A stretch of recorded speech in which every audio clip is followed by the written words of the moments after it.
This is episode 176, part 2 of my conversation with Jonathon Barwick. Yes, epic. This is the first time I've ever had a guest episode span across two episodes. There you go. So 175 and 176. But before we kick into part 2, you guys know the drill, but just in case, if you're new to the podcast, and I don't know why you're listening to part 2 before part 1, but if you're new and we haven't been introduced before, my name is Andy Dowling, and in addition to hosting this podcast, I'm also the bass player for the Australian metal band Lord.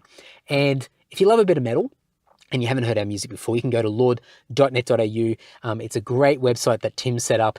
It's got all of our video clips. It's got streaming music, our entire back catalogue there. There's online store. There's just heaps of information there. It's a great way just to get a little bit of a taste of our music. So go and check it out. And for anybody that's been playing along for a while, we have a brand new album out called, well, it's coming out, I should say. It's almost there. It's almost called Fallen Idols. I'm getting so excited. You can go to lord.net.au/United. United is the first single off our brand new album, Fallen Idols. And if you haven't heard it already, go and check it out. And as I've been crapping on, if you enjoy this song and you enjoy what we do, please share it around. Just a quick bit of social media love goes a long way for us. We are so pumped and excited to share this music. We've been working on this stuff for a long time behind the scenes, and it has been since 2013, since the last album came out, which was Digital Lies. And we have been doing stuff in between. We did a live album, we did a box set, we did an EP, we've done re-recordings, we've done a lot of stuff, but it's been so long since the last studio album. So for me, I'm a little bit nervous. So any help that you can give us to get out there and reach as many people as possible. I just want to reach everybody from our past, and I just want to make sure that we can continue to do so. So any help that you guys can do to share it around will mean the world to us. But go and check it all out. If you love it, I'd love to hear from you. If you don't love it, well, you know what? I'll still hear from you. Why not? I'd love a bit of criticism. Come on, pass it back, Why not? Lord.net.au, go and check it out. All right, bye. When I'm not playing in a metal band, I also host a second podcast because, clearly one podcast is not enough. And that's called the Self-Starter Podcast. If you go to selfstarter.com.au, this podcast is all about small business, self-employment, and freelancing. So for anybody out there that is a little bit dissatisfied, restless in their job, has always dreamt of doing something for themselves, earning their own sort of income, they're creating their own desirable lifestyle, as I've always carried on about on the Self-Starter Podcast, you can go over to selfstarter.com.au and check it out. There's a fortnightly podcast that comes out. Season 1 wrapped up at the end of 2018. Season 2 is going to kick off in June, which is getting close. And by the way, if you've got a guest recommendation, hit me up. I'm collecting people at the moment, so please let me know. And there's also a blog over at selfstarter.com.au as well. So there's heaps of content, lots of great case studies, stories from people that are out there doing great stuff. It's just real fantastic inspiration for me personally, and I know a lot of other people have been getting something out of it as well. So, maybe you or someone needs a little bit of a gentle kick up the bum, or a little dose of inspiration. That sounds better. Go to selfstarter.com.au and go and check it out. And thank you so much to everybody, the Anti-Social Faithful, that have been supporting the Self-Starter Podcast, because it is very different to this, and it just means a lot to me. So thank you so much. Shout out. Every week I thank legends. Well, just one legend every week that supports the podcast and me, and it can be a range of different ways. It could be buying merchandise. It could be shouting me a beer via the PayPal button over at andysocial.net. It could be a review somewhere on the internet. It could be a recommendation, a guest recommendation, a bit of social media love, whatever. It doesn't matter. It all helps. It just keeps this whole thing fueled and keeps me motivated. It just means a lot. So thank you to everybody that does little 1% extras. But this week's shout out, this is somebody that I need to get on the podcast, but this week's shout out is for Wayne Morris. Now, some of you old Aussie metalheads will probably recognize Wayne's name. Wayne is the drummer, or was the drummer, of the legendary Australian metal band Days End. And I really should get Wayne on. I reckon he'd have some interesting stories to tell. So, Wayne, when you hear this, stay tuned. Should be a message. Anyway, the reason why Wayne's getting a shout out is Wayne has been faithfully just giving me so much social media love over the last year or so, on all the posts on Facebook, stuff on the Anti-Social Podcast Facebook page, as well as my own personal page. And that stuff helps. It's just a nice little tip of the hat to say that, he's paying attention and enjoying what I'm doing. And it means a lot. Days End's definitely a band that I've looked up to over the years. and especially sort of getting accustomed to the Australian metal scene. Days End were one of the big guns, and I've got a lot of respect for Wayne and his wife Meredith, and all the folk in Days End from over the years. Just a really fantastic band, and really privileged to be able to play at a number of shows with Days End over the years as well. Wayne and his wife Meredith have got a business up and running called Art Angels Body Jewelry, and you can go to artangelsbodyjewelry.com.au, or you can search for them on Facebook. Go and check all that out. And Wayne, 2 calls to action here. Shoot me a message when you hear this, and I'm going to send you out a bunch of rubbish, not literal rubbish, but some crap lying around the house, and I'll send it out to you because we all like getting something in the post. But shoot me a message as well. Maybe we should have a chat for the podcast if you're feeling up to it. I'm sure you've got some good stories to tell. So anyway, thanks, Wayne. Appreciate the support. Appreciate the little tip of the hat. It means a hell of a lot, especially coming from you. And yeah, thank you. Some additional shout outs. As you guys have noticed in previous episodes of the podcast, the last several episodes, I've started to shout out people that are buying from the numerous platforms I have on the interwebs, such as eBay, Discogs, and Bandcamp. If you go over to andysocial.net/buy stuff, you can see links to the Lord online store over at Bandcamp, the Andy Social Podcast online store over at Bandcamp, my eBay and Discogs stores as well. So if you go to andysocial.net/buy stuff, you can access all of those platforms. I've got all sorts of stuff. So obviously the merchandise for the band and for the podcast. I've also got my entire music collection. Well, no, actually I shouldn't say that. It's not my entire music collection, but it's a freaking large chunk of it is up for sale over at Discogs.com, and you can go and check out that page. There's over 1,500 listings there, CDs, records, cassettes, DVDs, etc. So heaps of stuff, rock, metal, punk, jazz, blues, pop, everything in between, all over there, so you can go and check it out. eBay's got that kind of stuff, plus posters, stickers, other memorabilia, lots of weird knick-knack stuff, some unwanted gifts from people. Apologies in advance if you've gifted me something and I just didn't have any purpose for it. It's gone on eBay, but maybe you guys are looking for a gift for somebody else, so maybe I might have something for you. So go over to eBay store. I've got some of Jess's clothes on there. Yes, they're Jess's clothes, they're not mine because I can't fit into them. So that joke's getting old, I know, folks. But you can go to the eBay store there. But go to andysocial.net/buy stuff. It's all over there. It's a great way of supporting me. Some of that money goes back into the podcast, and it also funds some of my other little ventures. Lots of interesting things coming throughout 2019 and into 2020. 2020. How cool does that sound? So stay tuned. But all these little orders and sales help fuel all these things. So I'm looking forward to sharing a lot more of that stuff with you.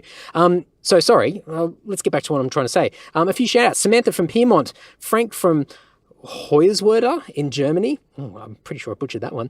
Simon from Wonga Park in Victoria. Never heard of that place. Steph from Angaston in South Australia. Raymond from Waverton in New South Wales. Sorry, I don't know why I struggled there.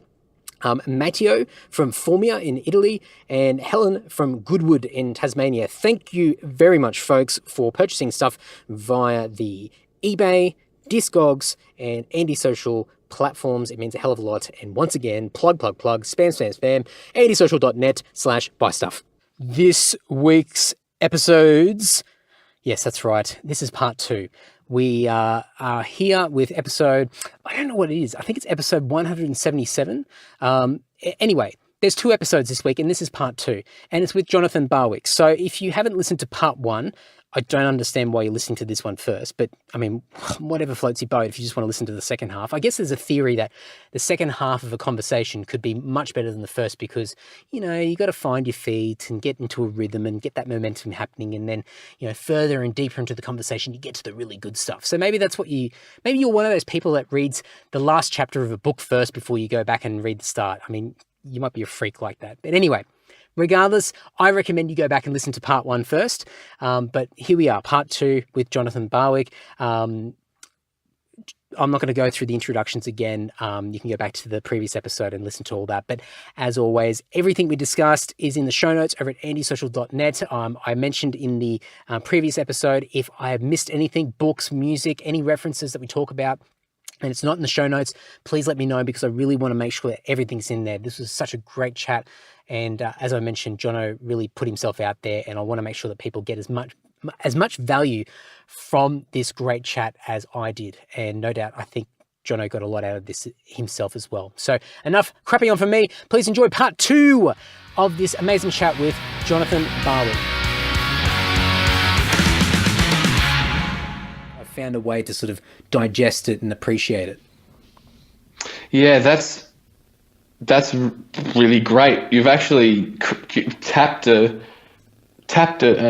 sort of cosmic shell in me, because what you were talking there about what got me what got me analyzing myself was when you mentioned about there's not 2 or 3 spots for a band, and then that's it, like it's done once those spots are filled. Because when you're fucking coming up in this Australian scene, it does not feel like that at all. Yep. Like it feels like there are 1 or 2 spots and everyone's fucking fighting for them. Like you've got, I've just realized that that's what I've seen.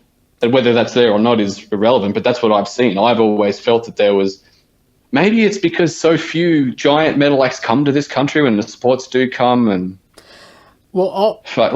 And it felt like for a while there was a spot because Black Majesty was just fucking doing them all. Vanishing Point, Black Majesty. Like just there was the spots. That was it.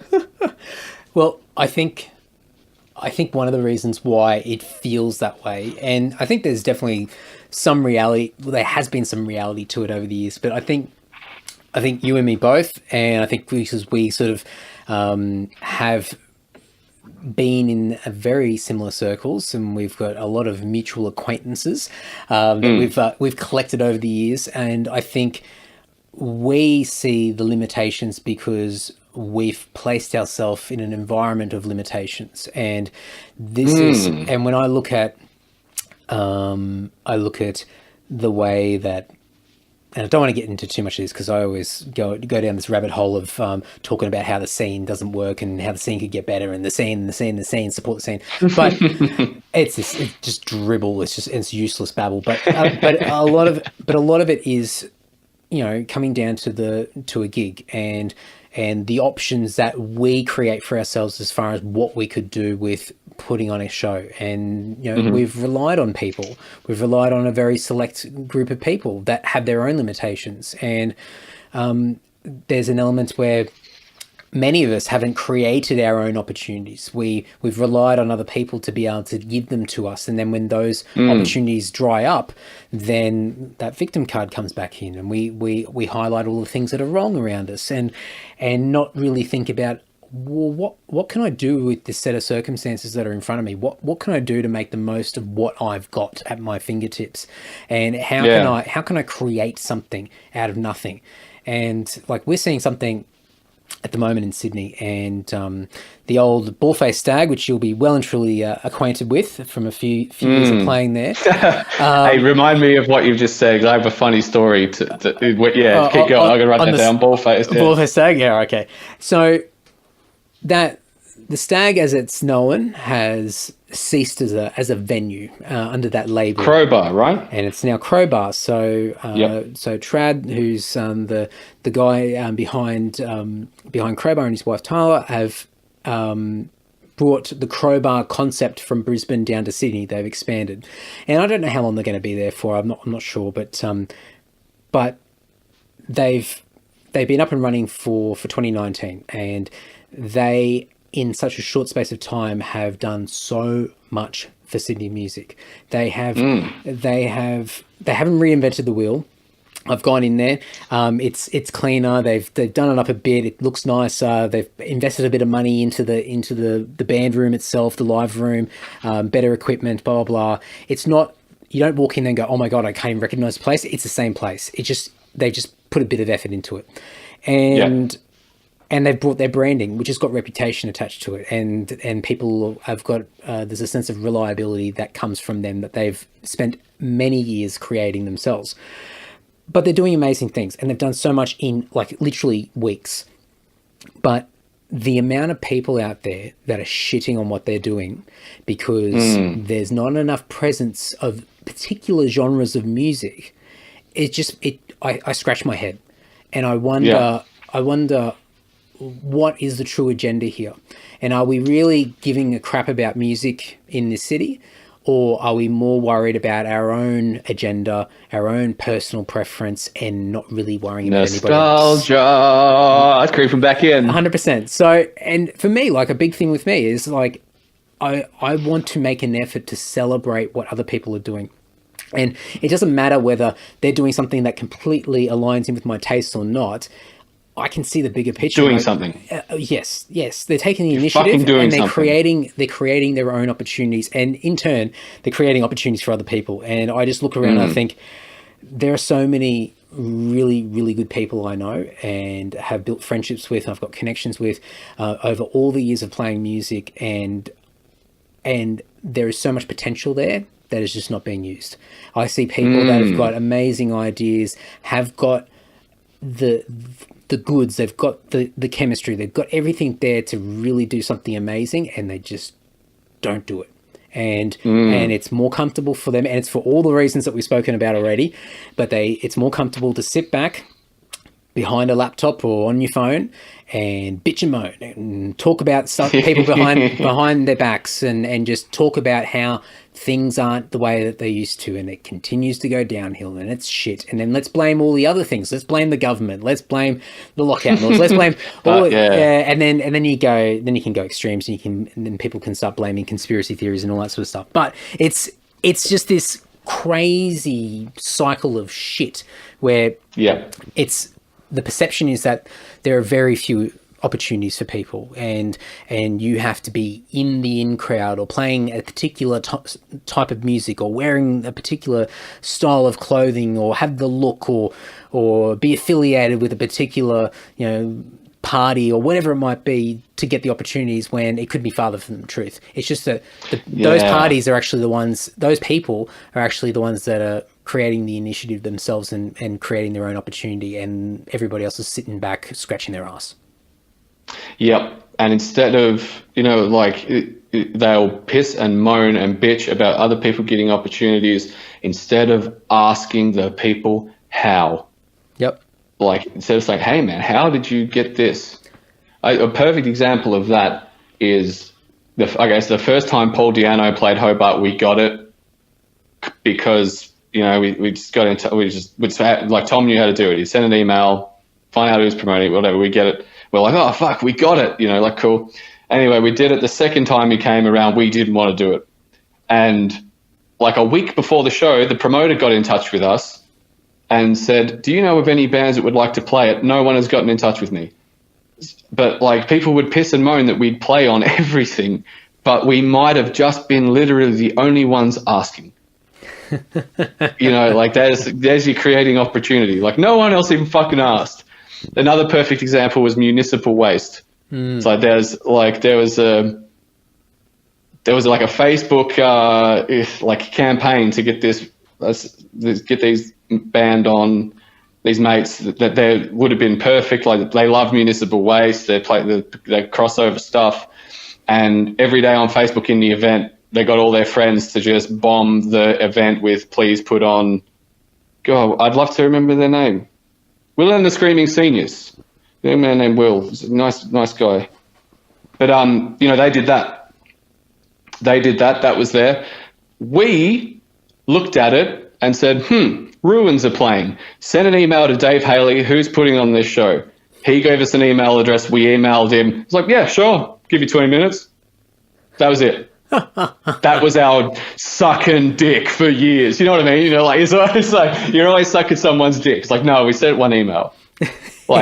Trust me, if I could fucking, get some tours, just show me the dick. Show me where the actual dick is, and I'll think about it at this point. I'm turning 30 this year, and it's not looking fucking good. Taberah is stale as fuck. Show me the dick.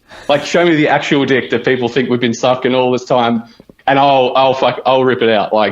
Give me a chance. But anyway, alternate theory about the lack of crowds and, playing small. We're talking about playing those small bomby crowds and wondering how we can ignite the scenes. Perhaps I should ask this question and perhaps challenge all of the other bands in this country. And maybe we should ask, is it us? Are we just not very fucking good? Do you think that's a possibility?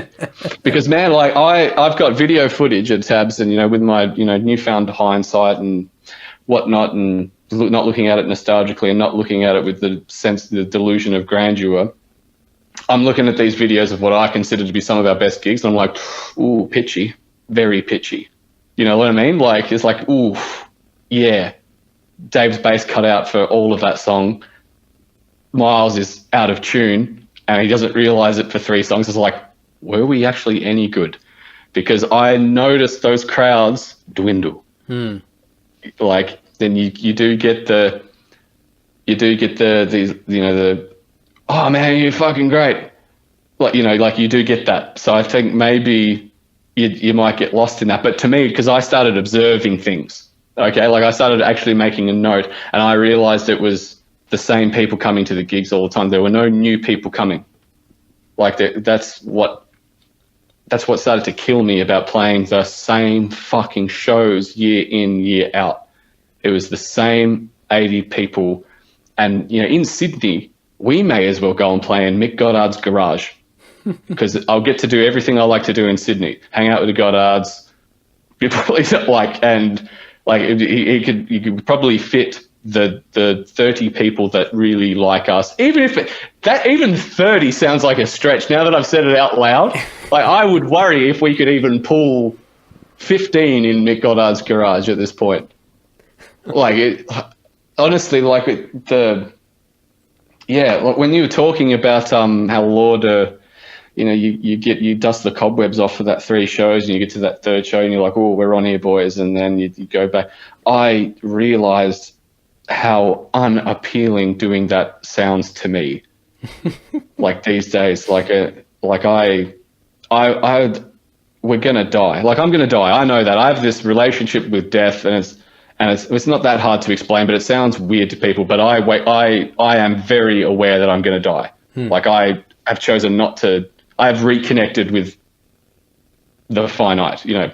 So I want to do and see as much as I possibly can, and I don't want to be fucking Lemmy. Like I don't want to be on the road for fucking 80. Like I don't want to do that. But like I would love to know what Taberah would have sounded like on that 9th night, on that 9th gig in 15 days. I would have loved to have known the kind of songs we would have written. And I would have loved to have known the jokes and the laughs and the moments we have. Because, like, in the little time we did spend together, like, traveling and whatnot, we had a fucking ball. Like, we went to visit Bon Scott's grave and Dave spilt tea all over it. Like, that's funny. Like, that's my, like, wouldn't it be, me and Miles could get the quintessential couple shot in front of the Eiffel Tower. Like, that would have been funny. And we always did stuff that was fun. And to me, it would have been funnier if we'd traveled and pushed through the fear bubble than it is. It's like there's this sort of like, well, we've just gone, turned the profile photo black. I have no idea why Tom did that. But then the veil of death. Oh man. And then when we came back and it's an old photo and we've got one show, like we didn't come back with anything to offer. But people were confused, but really we never left. We're just a local band that haven't played for a bit. Do a couple. Sorry? You haven't played for a bit. We just haven't played for a bit. It's as simple as that. Like I sort of think to myself as like, well, Jono, you probably made some people believe. Like, because I believed that we were destined to do more. I don't know what we would, like, I had the rockstar dreams and all of that, but it all seemed like a pretty natural sort of progression. It's like, oh, well, we've grinded out a bit here and made some friends. And like, I know there was definite mistakes we made along the way when it comes to finances and like PR. But as when we were playing, like it felt good and people seemed to resonate with us for whatever reason. So I guess when the profile photo went black, I think people read into it more because we'd always managed to create this illusion that we were more than what we actually are. So in that gap, which worked quite well for us for a while, like, you know, world's greatest band, you can just say that. You can fucking say it. It's, you know, but in that time, we had it's like a long-term relationship, man. We sat down and we're like, Miles came very clean. Like, Miles is just fucking over it. He hadn't even touched his electric guitar like until a few weeks before we had our first jam. And like, he likes doing other stuff. He's just a bit over it. And Dave's got priorities, and Tom's got a business. Like, it's just different priorities. So, like that, you know, I think turning the profile photo black was a huge mistake, because I don't want to have to deal with people asking me, "Is like, you guys breaking up?" I was like, it's just because I've learned it's just a band. You know, like, people like, and I know how people love bands, and you're probably the same as a music fan, but I really highly fucking doubt anybody loves my band as much as I love the bands that I love. Right? Yeah. Like, you're the same? I couldn't even comprehend anyone liking Taberah more than I like Protest the Hero, or, you know, something like that. So that was a mistake, because now, like, it seems to just like we've come back into this. It feels like these shoes, and, you know, to have on that Legions poster that tagline of first Melbourne show in 2 years, it looks fucking ridiculous. I hated it. It was like, can't we just be a band that's playing a show? Like, why did it need to have that? Like, we didn't come back with an album. We didn't even come back with a new fucking photo. Miles has cut his hair. I've cut mine. Dave's got a mullet, for fuck's sake. Like, you're putting up, like, he does. He actually cut it into a mullet. It looks great. But it's like, it's not that anymore. It's not those four mean-looking boys in black, you know, coming with a vendetta. You know, we're coming to, like, you know, like, it's I don't know what's going to even happen when we get on that stage. We got a gig in a couple of weeks, and to me, I don't know if I sound crazy when I explain it, but like, that act that I used to have, that bravado and that, you know, wrestling promotional kind of banter, that wasn't fake. Like, there was a part of me that believed all of that, and I just amplify it. You know, to me, it wasn't fake. Like, I believed in that. Like, I amplified that part of me that was like into that. It's like, we're going to conquer this motherfucking planet. Like, silly or not, it's true. I believed that we could have done a lot more than we did. But now I'm nervous because that's not there. Like, that belief and faith and that trust, because, like, we haven't rehearsed. Like, we were a pretty tight band. Like, okay, we haven't got the tightness. I wrote those songs about 18 months ago and dished out the tabs, and we had to practice it like last weekend, and they hadn't learned them. So we're not coming back with new material. That's actually what made me go home and realize, like, I'm just going to do this on my own, because I don't want to write music for people that have no interest in learning it. That's not my idea of a life well spent. So we're not coming back with anything. Like, we're not coming back with a tour, which I'm pretty pleased with after the Sinners thing. We got $3,000 in the hole and I had to dig it out. And we're not coming back with any new material. We're not coming back with anything different. And so, to me, that means we have become a nostalgia act, Andrew Dowling. We've become my least favorite thing. We are now Ace fucking Frehley. Like, that's what we are now. Like, we're just this. We're going to come out and we're going to play Dying Fucking Wish again, and we're going to do Necromancer, and our hands are going to go up and over the neck. And it's like, and I don't know what I'm going to do in between the songs. Like, I have no idea. I have no idea what's going to come out, because I don't know where. Like, I had to kill that boy Andrew, because he was making my life hell. He was making life very hard for me. So I had to lock that really boastful, confident young man like away. If not, if he might be dead, I'm not sure. But I'm not going to be able to come out and, you know, claim that we're the world's greatest band anymore, because I don't believe it anymore. And man, this is like these thoughts go through our head all the time, and I think yes, I kind of agree that, you know, putting a black profile picture sends a message that might not be completely reflective of what's going on, but also it puts you guys in a position where there's unnecessary pressure and focus put on you guys. Exactly what it did. Where there's expectations put on you guys to be doing something more than what you need to be doing at the moment. And I think the one thing that I think, and I can't speak on behalf of the other guys, but at least from my point of view. No, me neither, by the way, everyone. Yeah. I'm not speaking for any. I'm speaking for myself. Like, yeah. You get them on your podcast, but like I know they've got other life things changed. So yeah, absolutely. But this is just me. Yeah, yeah. And I think there's a certain amount of pressure that's put on ourselves, and I've crapped on about this quite a bit over the years, but where bands, there's an expectation that you place on yourself of a band has to be something in particular. It has to function in a particular way. There's a stereotypical path of a band doing particular things in a certain order within a period of time, etc. And after a certain number of events, and if there's a period of inactivity, nothing's going on, then more or less that band becomes redundant. It's dead. It's over.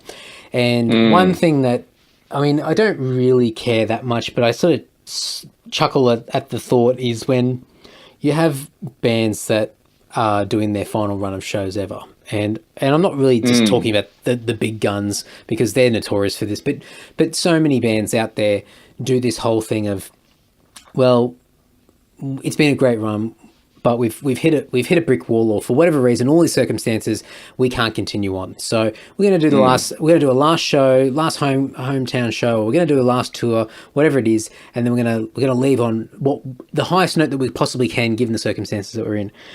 And that's fine, and that experience is great, and everyone comes out of the woodwork, and it's a nice little moment in time. But then 6 months later, you're sitting there going, "Fuck, I shouldn't have done that. Shouldn't have done it. I shouldn't have done it because I miss that feeling, or I miss an aspect of it, and I can't go back out claiming to be something that I've told everyone that I'm not anymore, because then I become a contradiction. Then I'm not. I lose the respect of other people. I'm not me. I'm not keeping my word.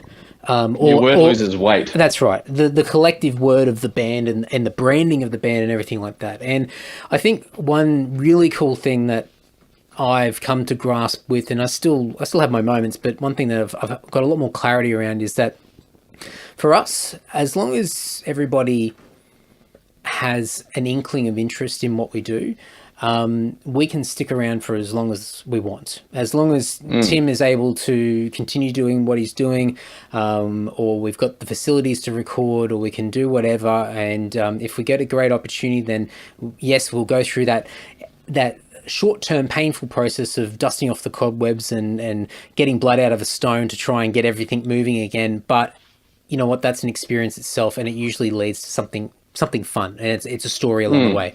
And it doesn't matter anymore. It doesn't matter if we don't do anything for 6 months. It doesn't matter if we take 5 years for an album. It doesn't matter if we just stop posting on social media for 6 months. It doesn't. None of that stuff matters, and it doesn't mean we've gone. It doesn't mean that we've thrown in the towel or anything. It's just the band's there. It exists. The music's still there. Go and listen to it. Enjoy it. And you know, when we're ready, we'll give you new stuff, or we'll go out and play some shows and whatever. But we don't have to make a statement. We don't have to tell anybody. We don't have to do anything, and we can just come back when it feels right. God damn it.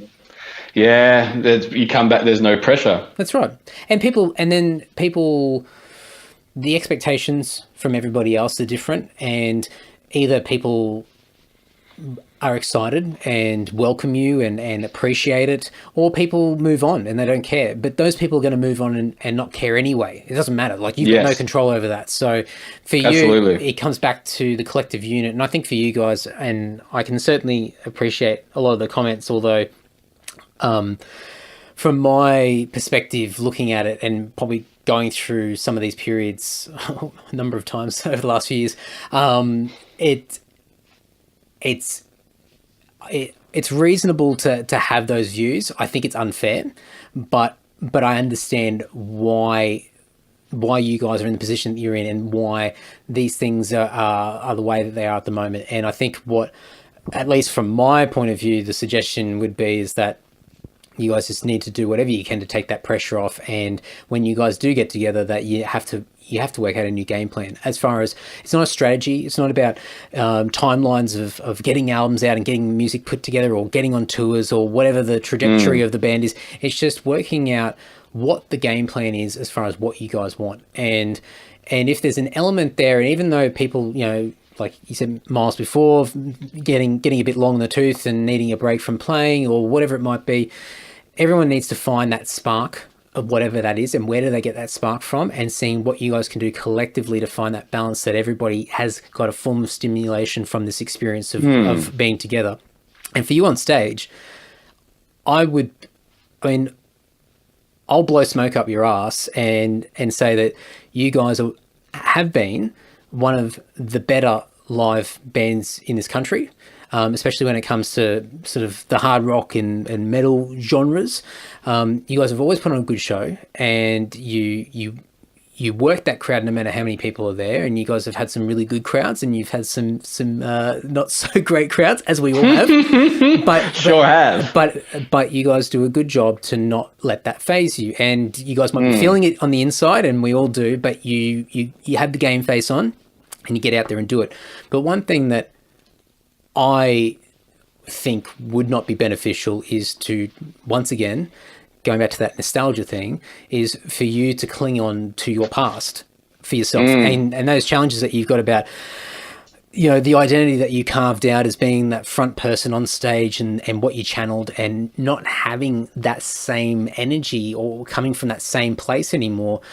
That this is your opportunity now to look at what that next chapter looks like, and it doesn't necessarily have to be a personal reflection of yourself. It can be, and that can be really sort of fulfilling for you. But there's a lot of people out there that have created a persona for stage and for the purpose of performance, and for the purpose of being able to escape, or in a healthy way to be able to have an outlet to be able to act in a certain manner or whatever it might be.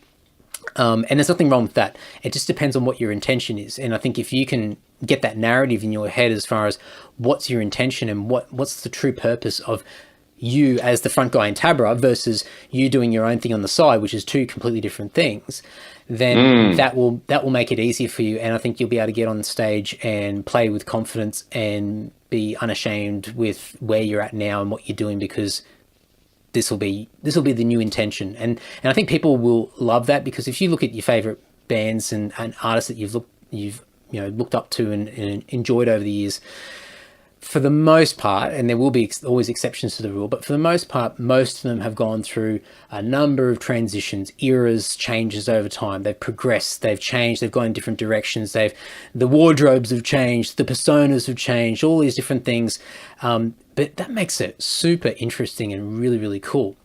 That's what I've always liked that. And it's entertaining, and that's the journey. And I think that's what that's the point of difference with a really good band, is that the band is able to not wear their heart on their sleeve, but they're just unashamed with who they are and what they do, and they're not afraid to try different things. And I think that's where a lot of success comes from. That's why a lot of people stick around and become super loyal and super passionate about a band, because they're almost following the journey with the artist as well. They're growing and changing as well, because we're all doing it. Yeah. And timestamps of their own, almost. Absolutely. And so then it gets to a point where there is still nostalgia. When you guys crack out those old songs or whatever it is, or people request certain songs or listen to the old recordings or whatever it is, and it's coming back to that balance again, because this nostalgia is okay. I think it's all right, but it's got to be used in the right dosage. And I think if you can find that blend that makes sense and people can still enjoy it and get some of those feelings, but also enjoy where the whole machine's going, which direction it's going, then it's sort of the best of both worlds. But it's a massive thing to go through, because even for us, we've had to really dig deep and question, what are we doing this for? Like, what's the purpose? And as everyone gets older, and same sort of thing as what you guys have been going through, careers, family, marriage, all this sort of stuff happens, and you're not the 20-something-year-old that will sacrifice everything for that dream. I would burn everybody, and I say that in the politest way possible, but I will burn everybody. I know what you mean. He's speaking metaphorically, folks. Of course. He's speaking metaphorically, I think. Disclaimer. But I would sacrifice everything to go after that dream. If it's a job, the job can get stuffed. If they're not going to give me that time off work, well, then I'll just get another job. If the girlfriend at the time is going to be a hurdle or a roadblock, or doesn't believe that I should be doing something, then, well, they're gone. Don't care, because this is bigger than everything else, and that's fine. Like, I think people can go through that period, and some people will always be in that period, and that's their existence, and some people really thrive on it. But for a lot of us, you sort of go through it, and then things change, and you have different experiences. You learn things, and you get exposed to different people and different things along the way, and you just realize, wow, there's, like, this music stuff's really, really exciting. It's amazing. Like, for me, without all the experiences I've had, I wouldn't be in the position I'm in now, and I'm so thankful for it. And many people do not even get a taste of what I've been able to do, and even even what you've done as well. And I think a lot of people look to people that play music and have that envious feeling of, if only I could have done that, or if only I'd had the guts to get on stage or be able to play an instrument or whatever it is.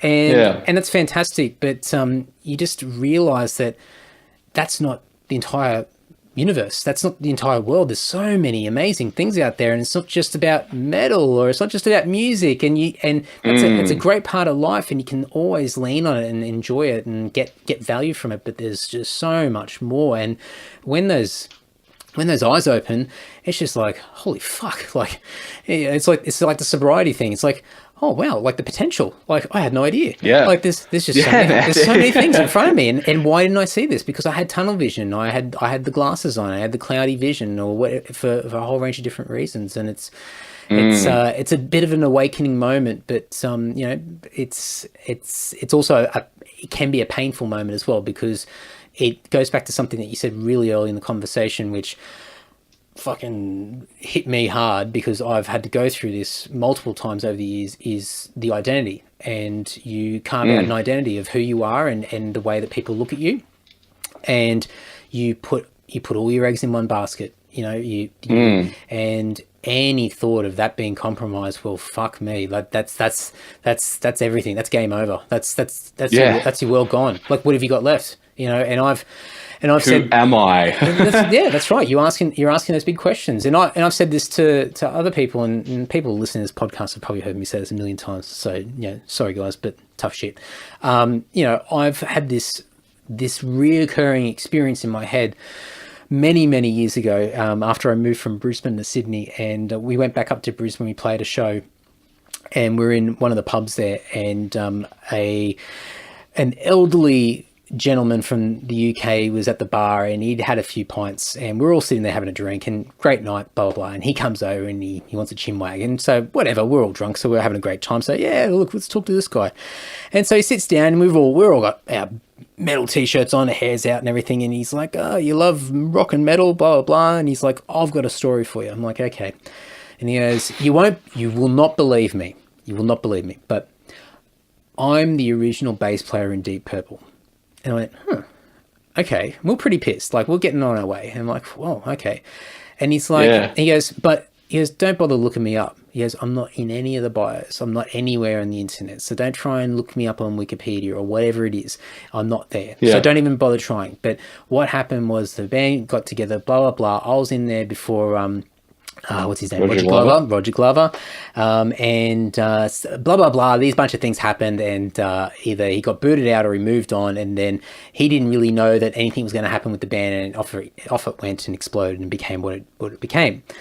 And anyway, he was pleasant, but he's really convincing. And he's a Pom, so it sort of added to it. You know, he's from over there, blah, blah, blah. And so you're listening to it and going, wow, really interesting. It's compelling. But there was just this little underlying sense of utter bullshit coming out of this guy's mouth. and it really, like, it's never left me, because I sat there and for weeks afterwards I thought, what if that guy was telling the truth? What if that guy legitimately knew those guys and was there in those formative years, and what he said had 100% truth, and there was reasoning as to why his name's not anywhere, and blah, blah, blah, blah. But here he is, this elderly gentleman in a pub in Brisbane, pissed off his tits, telling a bunch of 20-somethings about how he used to play in Deep Purple, and most likely those 20-somethings not believing a word he says. Like, who is he? What's his identity, and what's he clinging on to, and why is that story coming out, and how many other people over the last 40 fucking years or whatever has he told this story to? And I just thought, who is he? Yeah, and I just sat down and went, I panicked, because I thought, I do not want to be that person. I don't want to end up, and it became a complex. I panicked, and I just wanted to do, and this was energy for me, because it was like, I will do whatever it takes to ensure that I don't throw the towel in. I don't give up. I don't become mediocre. I'm going to continue to do this, and I'm not going to be that person that gives up too easily and misses out on the potential, or misses out on something. And I don't want to become that drunk at the pub telling a bunch of young kids when I'm an old fuck and saying that I played in this band once, and they're like, "Sure you did, you old cunt." Like, and it's like, and I was just like, even in my mind now, and I live with it a lot better than I used to, but it really, like, he kept me awake, and it got you good, big time. And so over the years, when we've gone through our moments of our own version of adversity and tension in the band, or wondering what's going to happen, I always thought, I go, well, what happens if this doesn't continue? What happens if I'm not in this band anymore? What happens if I decide to move on, or the band collectively we decide to park it? Who am I? Am I the bass player in this band anymore? Or am I just a guy that used to play in a band? All my friends and my network, everybody I've met, all these opportunities have all come from music, and fuck, like, and so suddenly I put way too much importance on it. And that was such a massive fucking thing for me to have to get my head through. I love it. Massive thing. And and there was a bit of an influence with doing the podcast as well, because I decided to diversify my things, and try to get involved in other little projects to stimulate myself, but also just to spread out who I am, and just have a bit more of a broader identity of who I am. And it's not a true thing. It's an artifact. It's a tangible thing that doesn't have a lot of substance as such, because I shouldn't be identified with the podcast. But it's just helped me understand that I don't have to be defined by one thing. I don't have to define myself by one thing. I can be fluid. I can move with the wind and do whatever I need to do and whatever feels right, and be confident and happy in myself. And no matter what happens, as long as I'm doing the best that I can and I'm happy, then it doesn't matter. It doesn't matter what people think of me. It doesn't matter what my title is, or what's against me, or what's on my social media profile or anything like that. It just doesn't matter. Like, and that stuff's fun. It's great, but it's not. It doesn't carry the weight that it used to. And no, it doesn't bring the pressure. That's right. It takes the pressure off, and it becomes fun again. Yeah. It becomes fun again. And I think that's a very long-winded fucking went off on a tangent, but a long way around, sort of going back to what you're saying about the things that you've been going through and the identity stuff, and a lot of the changes that you've made, due to all these different things happening in your life, but then coming to this point now where it's like, well, there's this band, and this has been a massive part of your life, and now you've got to look at it and think, well, how do we approach this? Like, how do we look at this? How are we defined? How am I defined? How am I associated with this? And only you're going to work that out. Only you guys as a collective are going to be able to work that out. But I guess the reassuring sort of thing is that doesn't have to be the way that it was, and it can be Mark II, it can be Mark III, it can be whatever it is, and there's always opportunity for another chapter, and to do it on your own terms, as you guys have always done in the past, you know.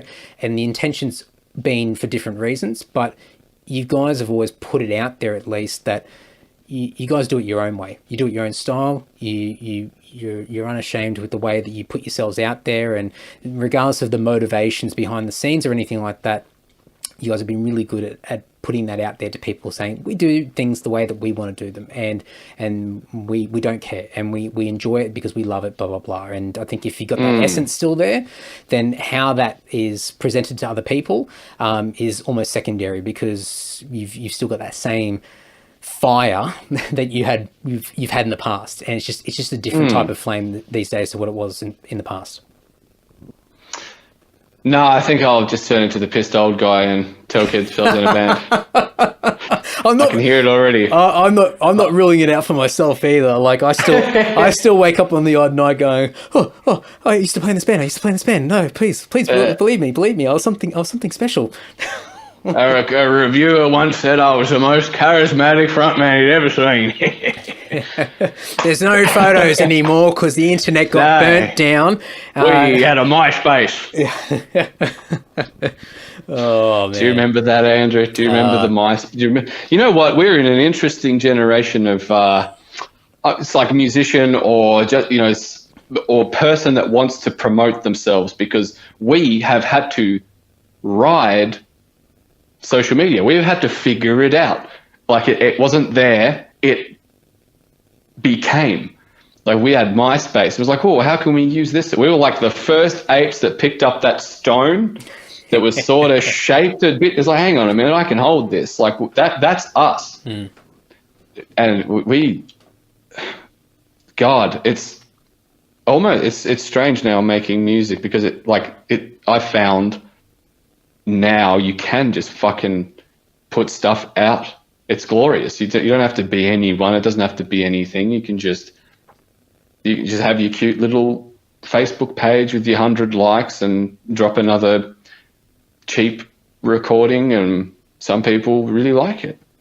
That's it. And you don't have to be on Nuclear Blast or anything. And then it comes back to the intention behind it all. Like what's the purpose of why we're doing all this? And look, people have a master plan. They've got these grand plans of doing something particular, and there's absolutely nothing wrong with that. Especially if you've got that commitment, it's a sustainable goal that you are capable of to be able to put that energy into, and you've got people around you that can make it happen. But there's nothing wrong with not having those goals either. And I think the internet's so good. We covered it. That's it. And there's so many awesome opportunities with the internet where you can create a social media page, or you don't create a social media page. You can you can upload music and put it straight onto Spotify or whatever, or you don't. You can have a website where you charge people $50 for a song, or you give it away for free. Like it doesn't matter. Like you're creating your own rules, and obviously the market, and going back to like a Gary Vee term, the market's always going to tell you whether you're onto something or not. But ultimately, it comes back to why you're doing it in the first place. And if you really just want to create and get it out there, and at least if somebody stumbles upon it or searches for something, is able to find you, then that's easy, and it's easy to make it happen. The hardest thing is creating the music in the first place, and that's always going to be the challenge. And I think people are so fixated on the end goal of trying to get the people to listen to it that almost the creative element has been starved, because we're sort of fast tracking the creative side to get to the point where we're getting attention. Get to the affirmation, man. Like that's almost what it is just to get to that bit where you've got the buzz about you on social media. Because I used to love it, man. I used to be so addicted to my phone, and like I'd just be constantly checking it if we'd released something, or got a new photo up, and man, I was just hooked on notifications. I was lost down that rabbit hole before I awoke. Awoke. It's such a, I really like that term. It's just what it feels like. I'm deep into that hoodoo. I'm way deep into that hoodoo, and that's what it feels like. Because it's like I just saw the world differently, and there's so many different points in time where I could observe myself seeing things differently, and we made it back, ladies and gentlemen. I'm about to get back to a point I made earlier, and that's how I would like to come back to Japan. There, we did it, Andrew. We did it. We made it back. we navigated the dark waters. But in Japan, it was just non-stop those moments.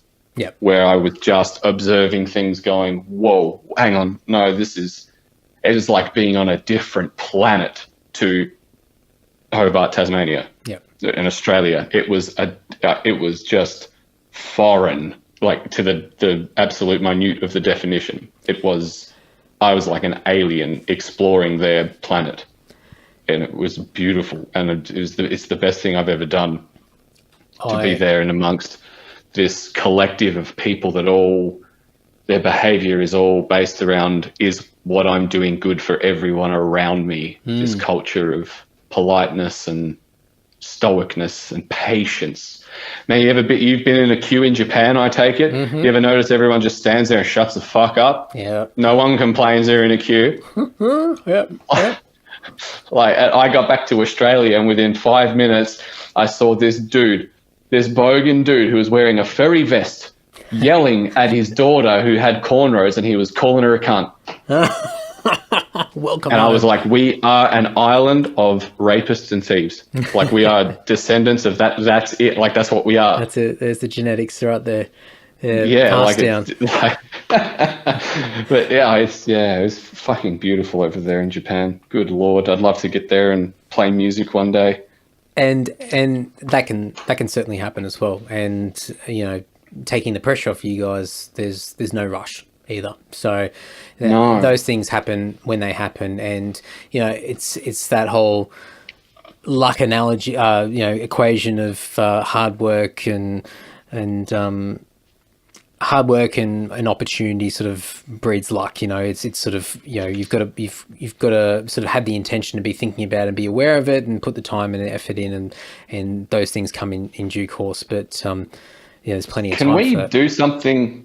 What you've just said there, can we please define hard work? Yes. As far as bands go, define it for me. Well, as far as bands go, don't know. Well,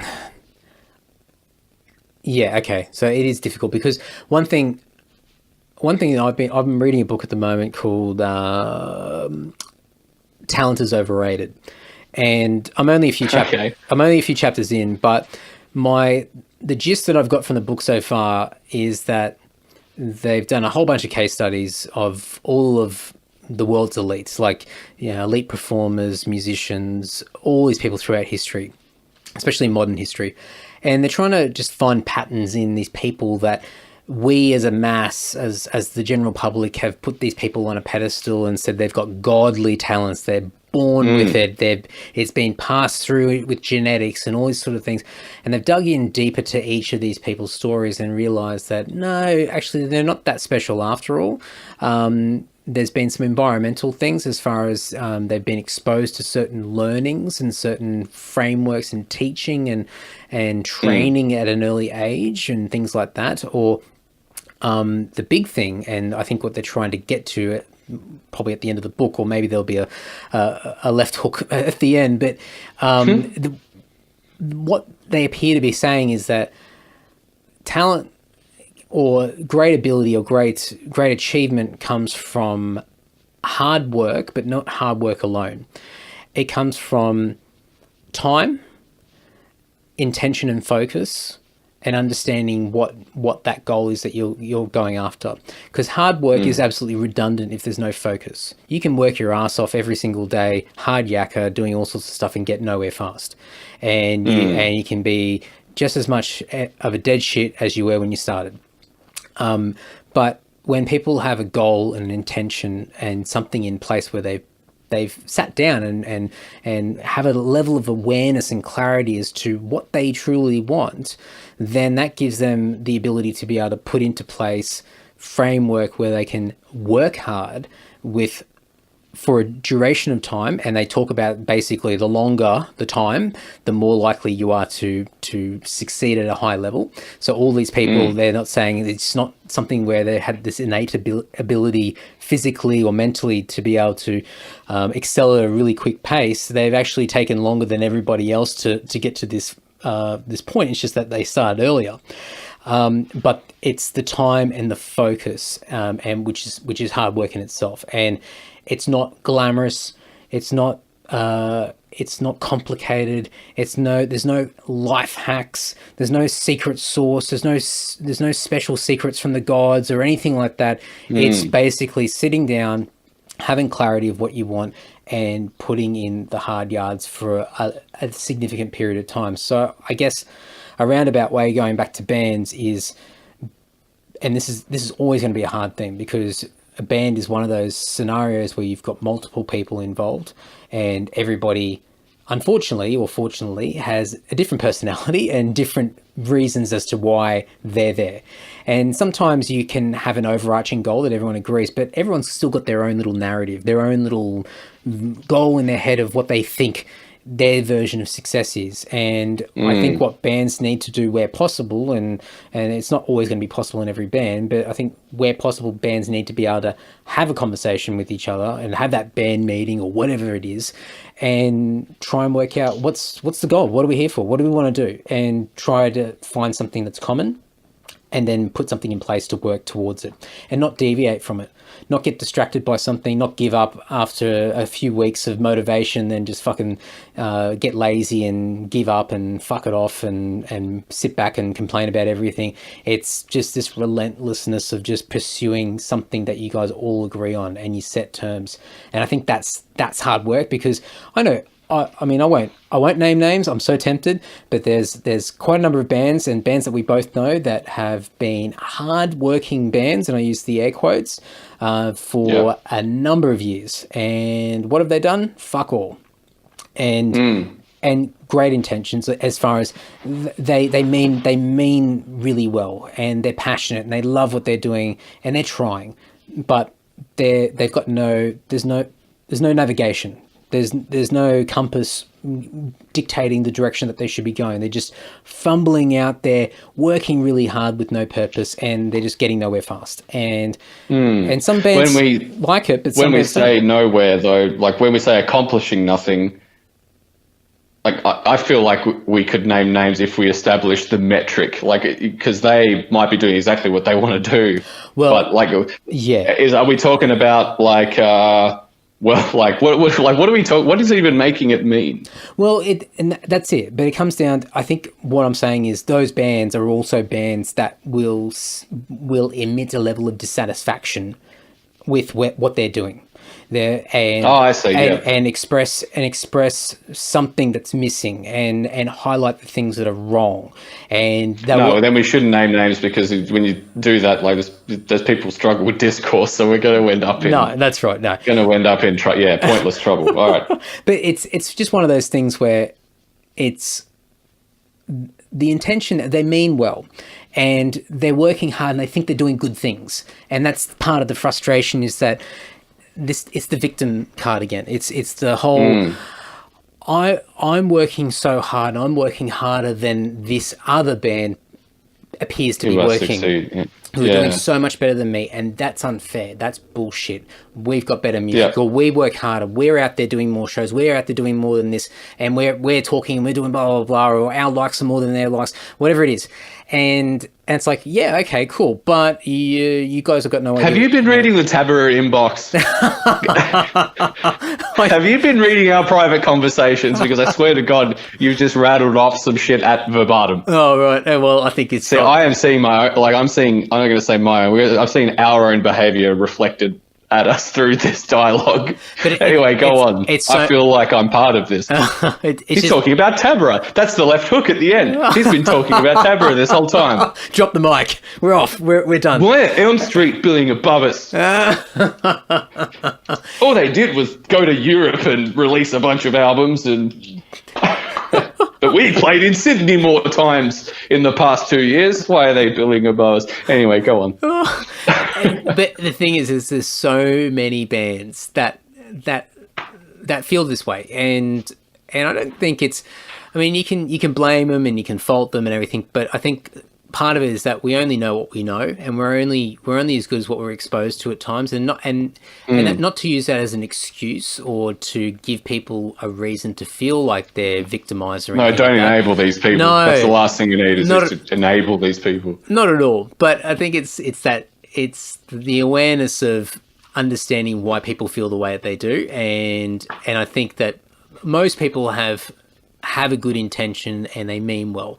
It's just that they're not exposed to the information and a better way of thinking or a better way of approaching, or just reevaluating themselves and why they're doing what they're doing. What's the purpose? And a lot of it, and speaking to a lot of people over the years, has been very similar to what many of us started out. We had this drive of wanting to be in front of people and having the acknowledgement and the attention and the praise and feeling like we're important and feeling validated. All these things, because maybe for whatever reason some of us didn't get it or didn't get it to the extent that we wanted, and so there's a level of dissatisfaction there, and so we're hungry for it, and there's a hole missing and we're trying to fill it, but it doesn't matter how much we chuck in there, we're never going to fill that hole. And so there's this.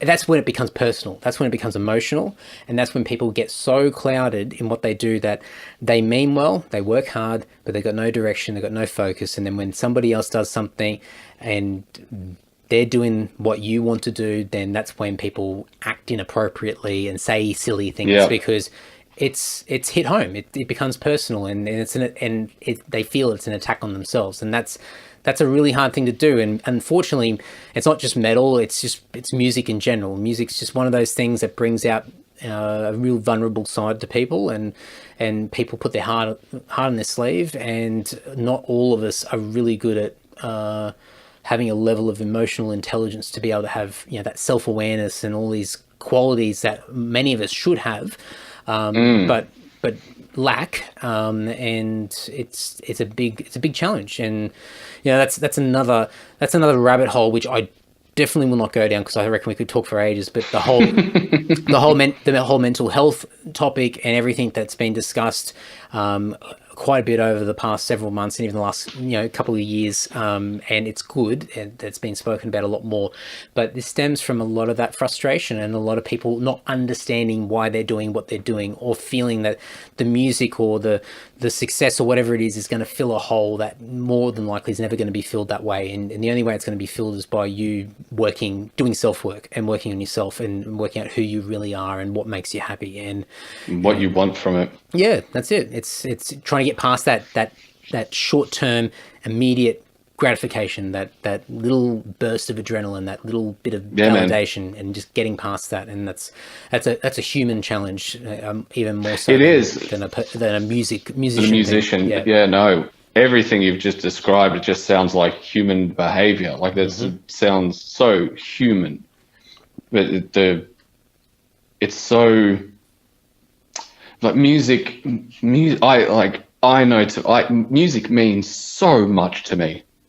It's so precious, and the music that I attach to significant times in my life, whether it's joy or suffering, it is so precious to me and important to me. Like I can hear a particular song and I'll just be shot right back through time. It's unreal.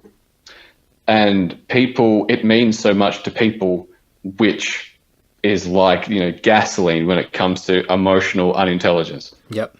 It's just rife. So when people, and you see it across, not just musicians, you see it everywhere. If there's someone that doesn't feel they're getting what they deserve, which is just not something you should do.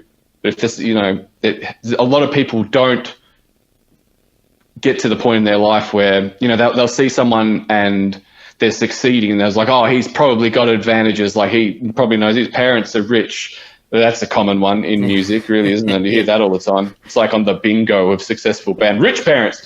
And like what talking about how I've changed, one of the biggest things I do, and this is Russell Brand from that podcast, the one, it's like I said, I'd never heard people talk like this. He was like, oh, everyone's got advantages, and like and I dealt with it with breakups and the next boyfriend for them. I was like, oh, it's not really fair. He's, parents live here, or, he's had this upbringing. And it's like, no, Jonathan, like all of this is just a deflection. There is something you are not dealing with yourself. There is something you're not doing or, are doing. And I think that is a lot of the things. It's like our example of, no one else was emailing these promoters asking for the show. But like people was like, oh, they've got advantages, or they're sucking all the dicks. It's like, no, like there is something you're not doing. So I take that everywhere. All of these wonderful lessons, like conversations like this, Andrew, I fucking live for this because death is coming. And I don't have time to talk to you about the fucking weather. Like, tell me how you are, tell me what's going on. But people fail to remember, and boy, we are getting into some murky waters here, but people fail to remember that everyone was born with the same roll of the fucking dice of where you end up. And you just really do need to work with what you have. I am lucky. I hit the jackpot. I'm a Caucasian heterosexual male in the first world.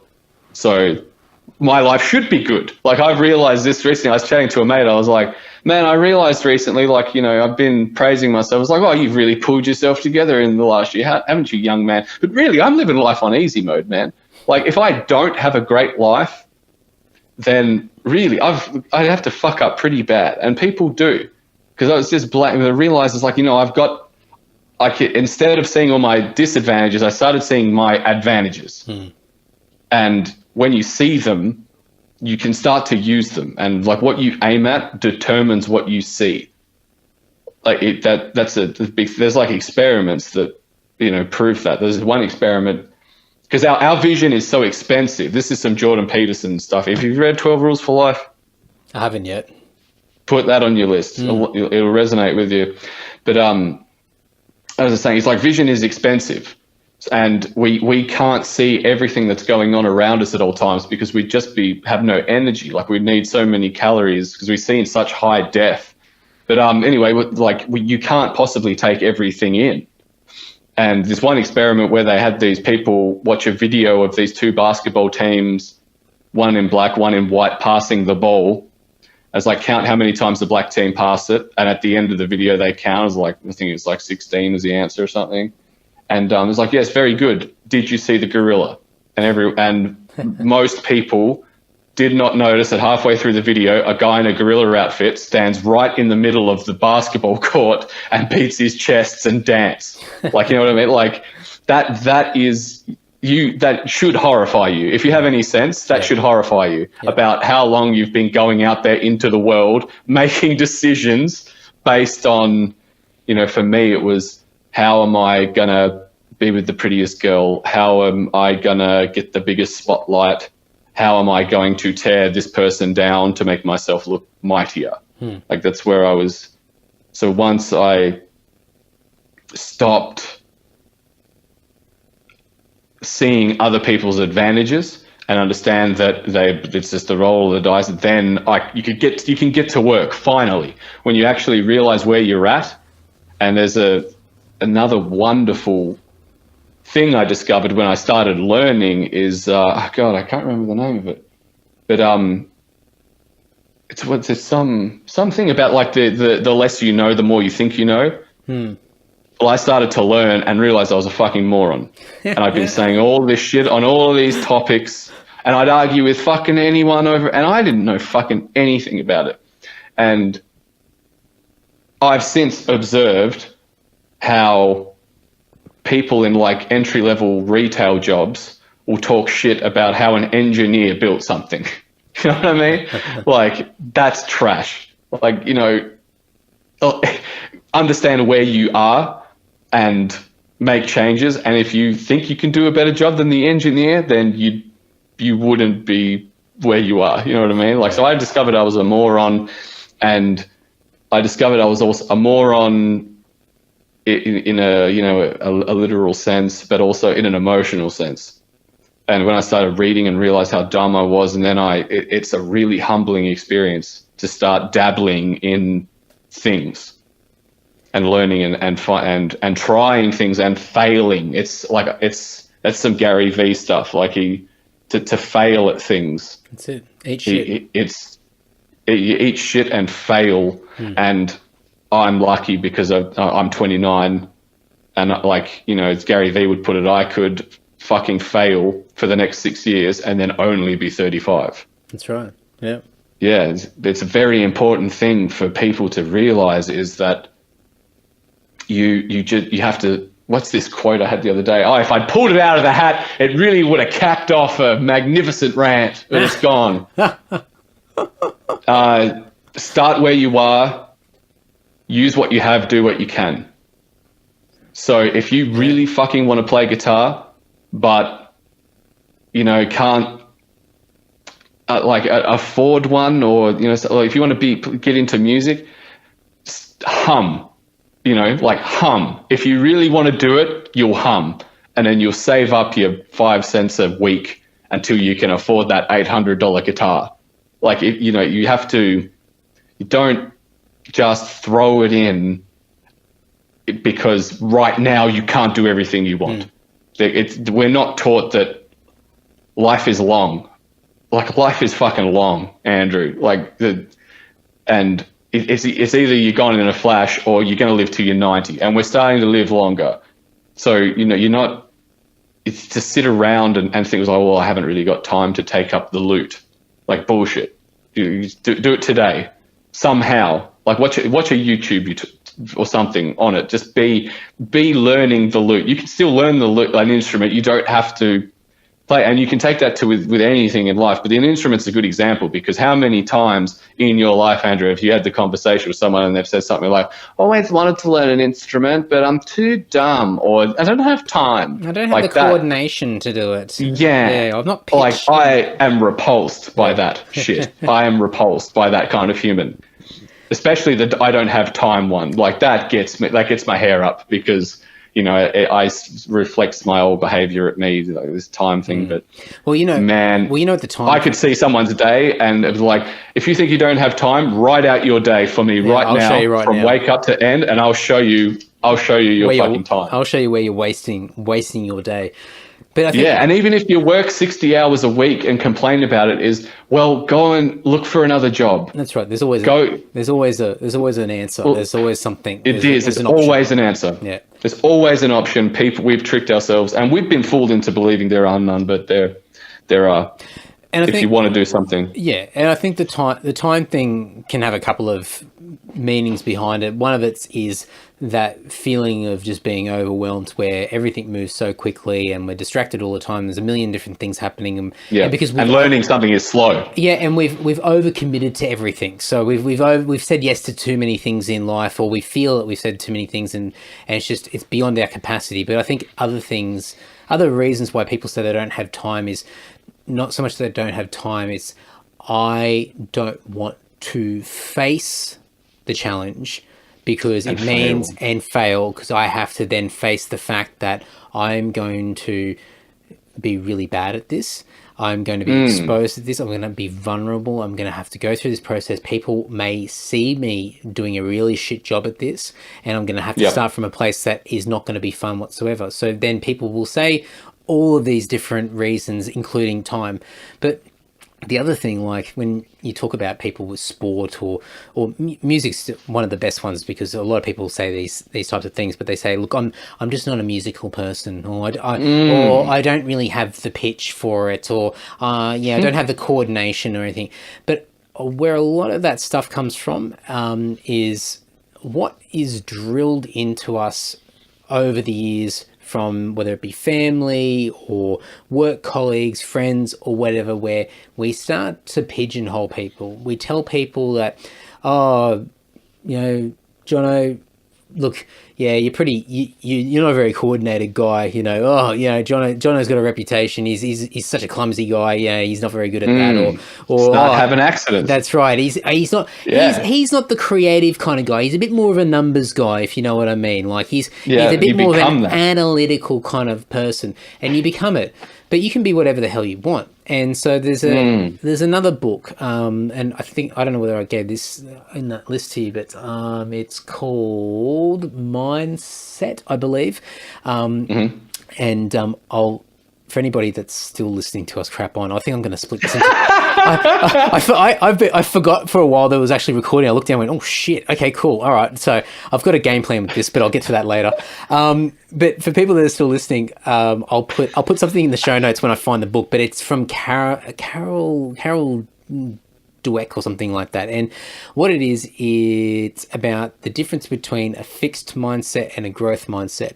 And fixed mindset is those limiting beliefs. It's that narrative, it's that BS in your head that says, I'm not that type of person, you know, I'm an impatient person, or I don't really have that type of personality, you know, or you know, the only, like, I don't have, like, my whole family, like, it runs in the family. We're not very good at sport, and we're not very musical family. I didn't grow up with music. And it's all this stuff where we're told what the limitations are on ourselves. And so as a result, that becomes our narrative. And we learn this from people that we look up to, teachers and parents and other people out there.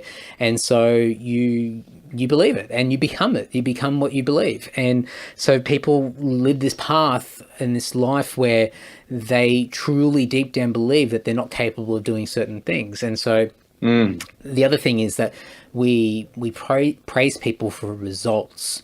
We praise people for their achievements, like so when a kid does something and they score a goal or they get an A on their test, it's like, oh, you're so smart, or oh, you're such a good sport, like you're good at soccer or whatever it is.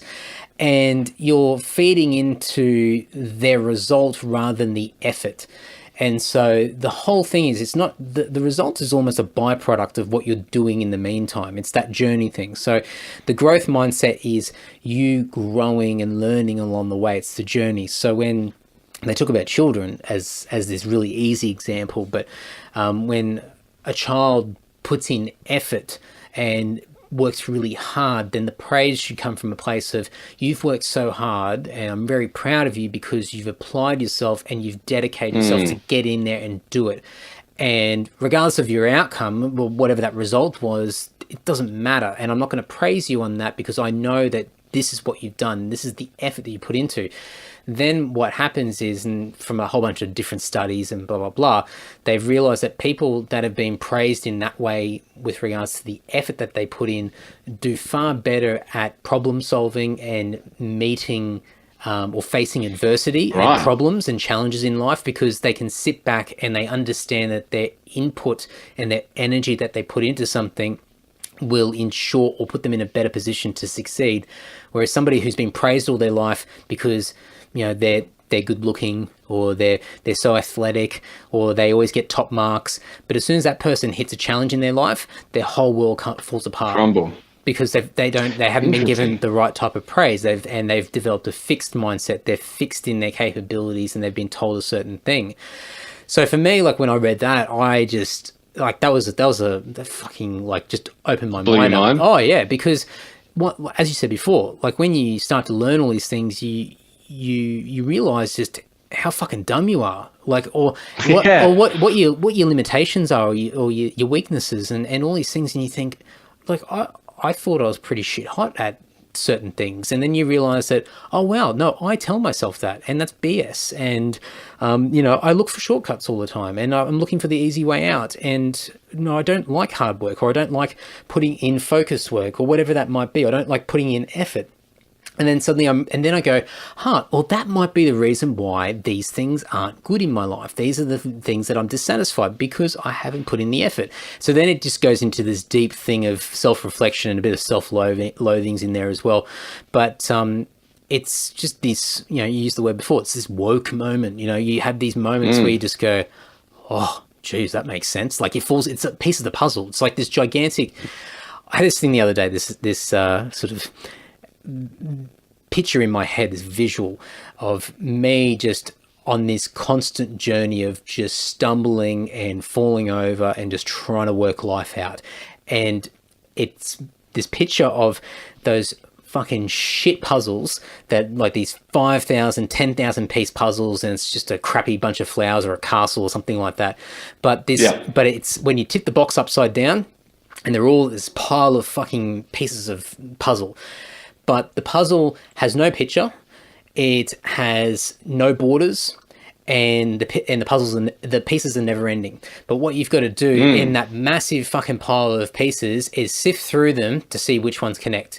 And you just start building off it. That's fantastic. And it doesn't, like, you get to the age of 90 or whatever it is, whenever your last day is, and there's still pieces there. And the pieces never end. But you're constantly trying to work out where those pieces connect. And when you connect them, it's like this moment and you go, oh wow, that's so cool. Oh wow, I had no idea. Oh, that's amazing. And it's just little incremental growth, and you can see it. And then you look back and you can see what you've done so far, but it's never ending. It's never going to end. That's fantastic. But it's fun. That's a fantastic visual representation of life. Yeah, and that way, that goes back to the journey. It goes back to growth, and there's no hole that you feel that you have to fill. You're not filling anything. You're creating something. You're building on what you've already built, the foundations that you've already created, and you're continuing to get better and better. And there's no end goal. There's no end in sight. It's just to be the best that you possibly can in that moment in time, and to just constantly be seeking out something a little bit better, and not to put pressure on yourself or not to stress yourself out or to say that your current state isn't good enough. It's just that you can always do better. You can always do better. And that's fun. Especially if you think things aren't like they should be. That's fantastic. I'm unwrapping that in my mind right now. I really like what you said about like the empty reward, like the reward without effort is not, it's not the same. Yep.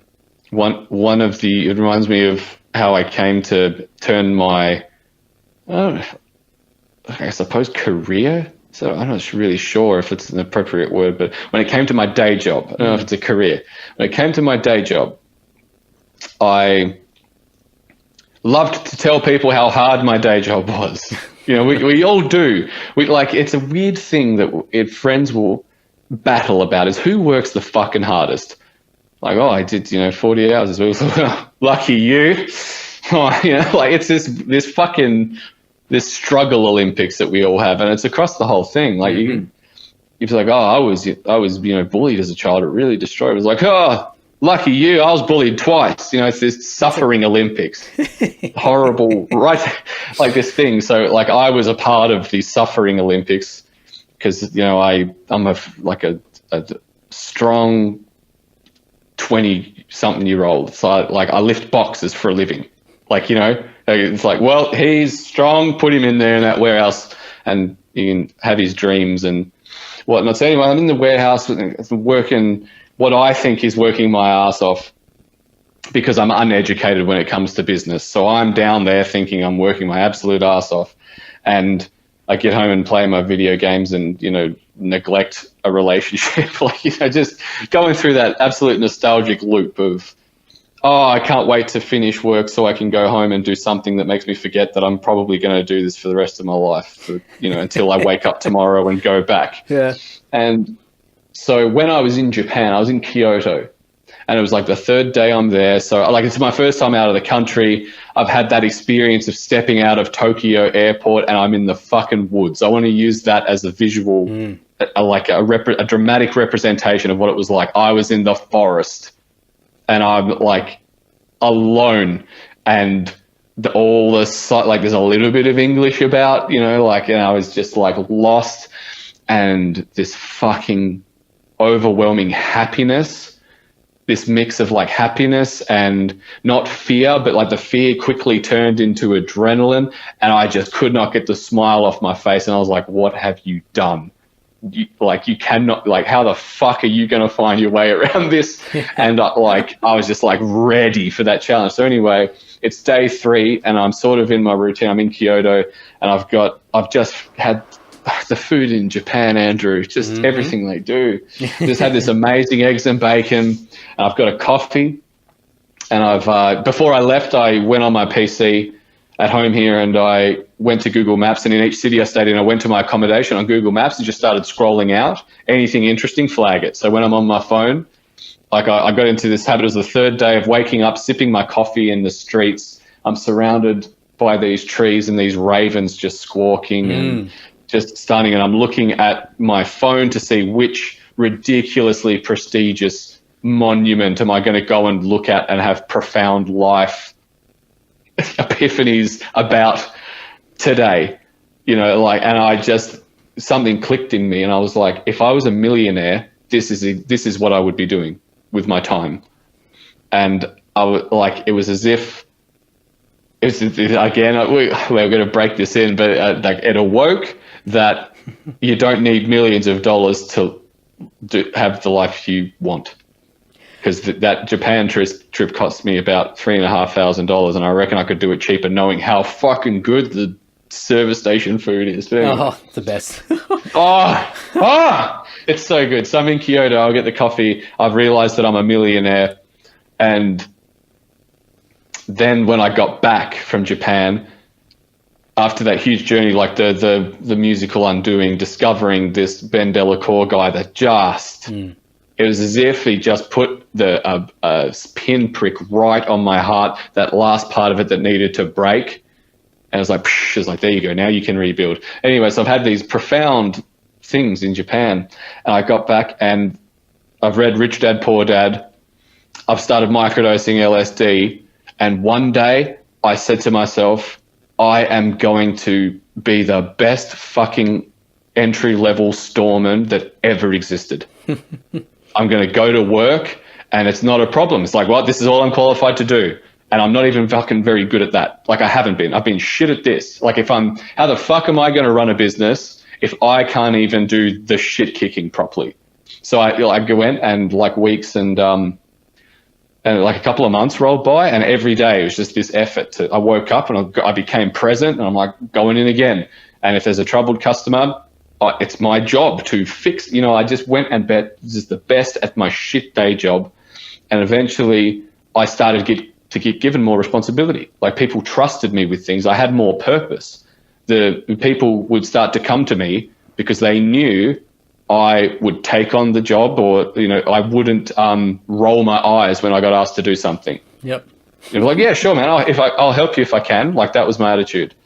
And after a few months of that, I had all these responsibilities. I went to my manager and said, I love being this engaged at work. I love having the extra responsibility, but when I'm doing them, I feel like I'm worth more. Can I please be trained higher? And they're all for it. So like, all of a sudden my 40 hours a week aren't going to waste because the company has faith in me enough to let me try to work my way up. So like, there's purpose. I'm not just shit kicking boxes around. Like, I'll get handed the bills and be like, hey man, I need to show you how to pay these. Like, I'm learning business. And like, it just, all I had to do was just really work. Like, I thought I was working, and my pay packet was a reward, but it was like hollow. Like, there's no lasting value in a pay packet unless you, again, financial education, know what to do with it. But I realized that those pay packets, they're finite. You're only going to get a certain amount of fucking paychecks, because I cannot lift boxes forever.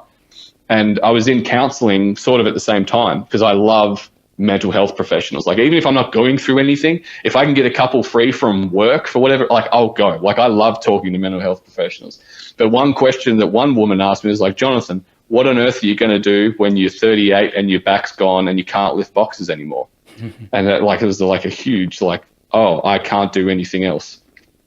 So to go and it's like it needed to give my, like, fill out the actual effort side. Like, I thought I was putting in effort, but I was really going in and, giving 75% and then wanting all the reward and be like, oh, I'm wasted here. Like, why doesn't anyone promote me? This real fucking useless. And it's so common. Mm-hmm. It's the working man's plight. wasted, could have been this, could have been that. But like, I went in and started really working, and I work so fucking hard now, but that has become normal for me to go in and care and really care and put in that effort. And when I get home and I get in front of my computer and I'm adding drums or like trying to mix something, it just feels different.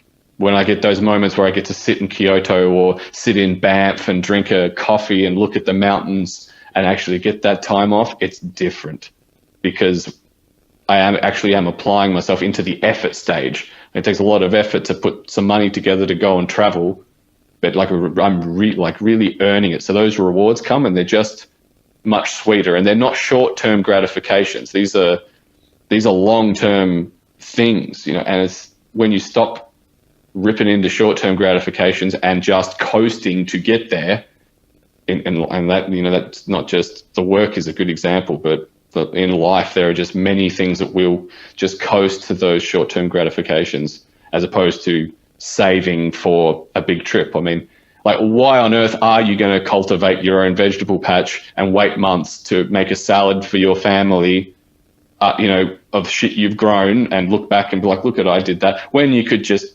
smash heroin into your veins and get endorphins right away?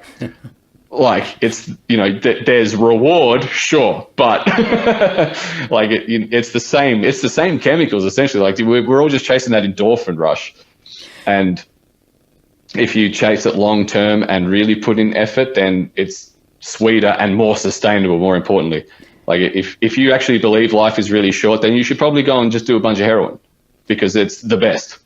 It's just dopamine. Like, get it in you and have it, good luck to you. That's but, right. Good luck. I am going to try and put something, I'm going to struggle, and I'm going to go back to university and fucking suck at it and realize it's not the right time. And I'm going to, try my hardest at work, but I'm also going to try to do this. Like, I'm going to try and fail things. Heroin's plan B.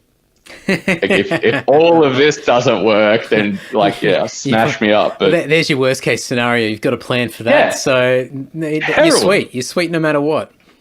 Yep. I've heard it. Like, it's addicts, like people that come off it, they tell you never to try it, not because it's bad, just because it's so good. Yeah.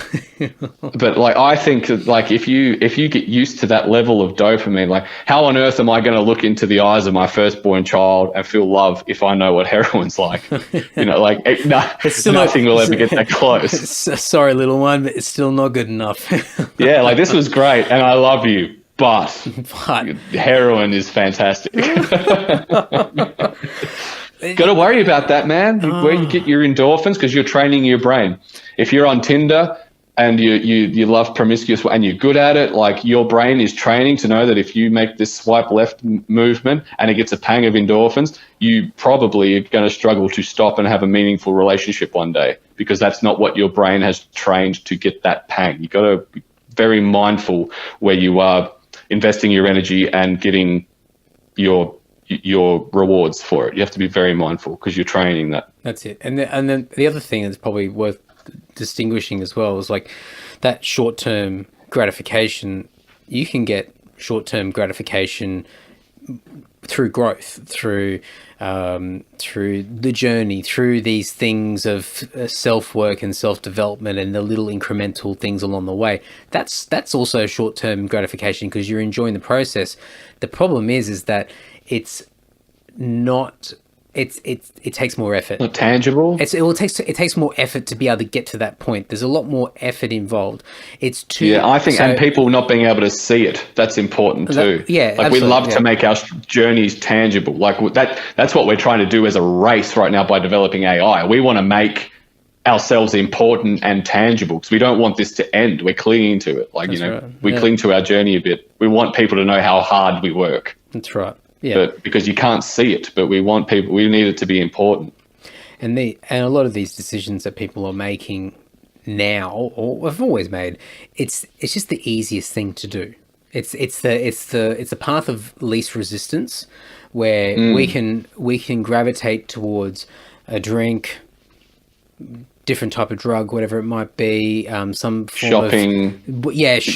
Retail therapy, Pornography, fucking anything's addictive, man. That's right. Oh, man. But it's all at our fingertips, and it doesn't involve a lot of energy. It's very easy to obtain, and it's very easy to get that gratification, get that rush, get that feeling very, very quickly. And so all this self-work that we've been talking about, and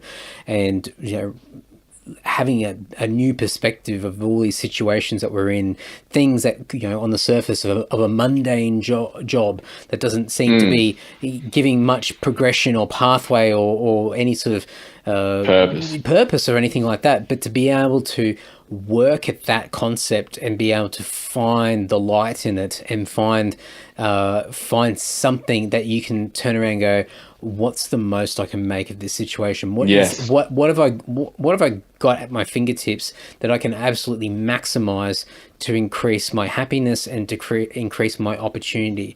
And that's not easy. That's not an immediate gratification. It can get to a point with a lot of work and a lot of self-work to turn that into short-term gratification, but it's not easy. And so for many people, they don't get to that point because it's not easy. It's not immediate. And so I think at least from my end, where I want to get to, and I have bursts of this at times, is the struggle. The challenges along the way, any sort of barrier that I hit, any rejection I get, any failure along the way is being reinterpreted and reprogrammed for myself to be gratification. It's becoming this hit, and you're in love with the journey. That's it. Yeah. And you're just going, this is cool. Like this, yes, it hurts. Yeah. Yes, I'm shocked. Yes, I'm feeling raw. Yes, my blood levels are rising. I'm feeling like anxious and stressed out. You're alive. And yeah, that's right. And I go, wow, I'm on the verge of growth. I'm on the verge of doing something more than I would ever do in the past because I have been forced into a situation that's making me uncomfortable. And I also, say to a few other people as well, especially people that get really close to giving up on stuff, have a great idea and they're executing it and they're doing really well, but they hit that roadblock, they hit that moment of adversity along the way, and they're getting ready to throw that towel in. And I've said to so many people, and I say it to myself as well, this is the point where everybody else around you stops. And this is where they give up. This is where they throw in the towel. But you or me this is where it's different for us, because we're going to break through that where not a lot of other people are able to do it. And this is the opportunity. This is the doorway being open and in front of us. And this is where we're going to see something dramatically change in us and in what we're doing, and whatever we're striving for, whatever version of success we're after, whatever that intention is, that will become more of a reality and be more attainable if we're pushing ourselves through that moment where a lot of people go, no, too hard basket. This is not for me. I'm not that type of person. I was never cut out for this. I don't have the skill set, or blah, blah, blah, blah. And that's why, you've been on the self-starter thing with me, and a lot of the stuff that I talk about on that podcast is about people breaking through these thresholds, these things, and I've got really good friends of mine who, when I told them I was doing this podcast, and they said small business is the one of the most damaging things that someone could do, or something along those lines. And I'm like, why? And they said, and they gave me some fucking random statistic saying 85% of businesses go bankrupt within the first 12 months or within the first 3 years. And this puts massive emotional and financial strain on families and individuals. And there's a high suicide rate because of people being propped up to think that they can achieve something. But there's so many other factors out there that shoot us down and stop us, larger corporations, government policies, taxes, and all this sort of stuff. And I just sat there and I went, no doubt there's been these people that have had these tragic endings, but is that out of people's control, or is that in their control? And I just think that that 80 whatever % are the people that got to that point and said, I'm out. and they've thrown the towel in. And maybe if they just held on another month or another year or whatever it was and just pushed through. Read one more book that would teach them about corporations and taxes, like sheltered hedge funds, and one more book. One little piece of information that went, oh my God, I didn't realize that. That's it. That's what I need. That's the missing piece. And I didn't even know there was a missing piece. I didn't know what it was, and now I'm okay now. But people don't get to that point, and so they give in, or they crash and burn, and all these things happen. But it's, once again, it's that mentality of people being very conservative, being very risk adverse, and saying safe, get a job, there's stability in a contract, in a job. It's like there's nothing stable anymore. There's maybe 50 years ago there's a bit of stability in a traditional job, but it's different these days. And I just think that people just miss out on so much. They miss out on so much opportunity and potential because they just don't take that step and push through. And unfortunately, there's a lot of people out there that mean really, really well. They're looking out for other people. They care for other people, but they're not helping. They're helping build that wall around that person to say you shouldn't go past here, and that's it. And you need to turn around and go back because this is the best for you. Trust me. I know what's best for you. And it's not that they're trying to sabotage them, but it's just it's their own fears being projected onto somebody else, and that's a big hurdle that a lot of people have to go through, and it's a big challenge. It is. So there you go. You've really got to pick your gurus, man. You've got to understand information that's coming at you. Like you're talking about friends, giving off advice like that. Like, it's great to be objective and be like, hang on a minute, this friend is, works in retail. Like, it's like, if you've got to understand where the information's coming from. Like, I've always found that, like, your parents, their instinct is to preserve you. So they'll give you advice based on anything to keep you alive.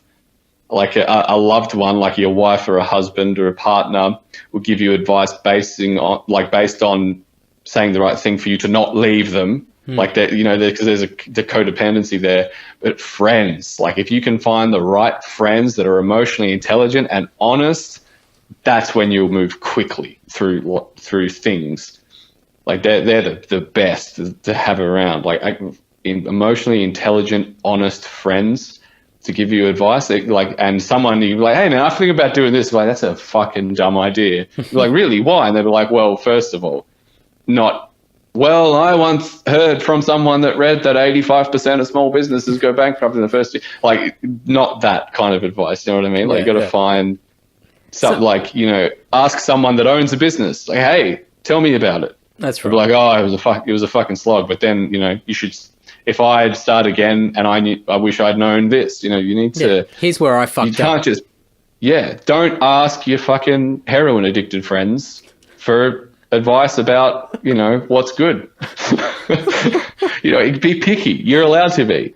And even you don't even have to take advice from your family. If you don't, it's not. You can pick. There's a lot of nuance to it. You're not really bound in such ways as I think we all grow up believing we are bound to things.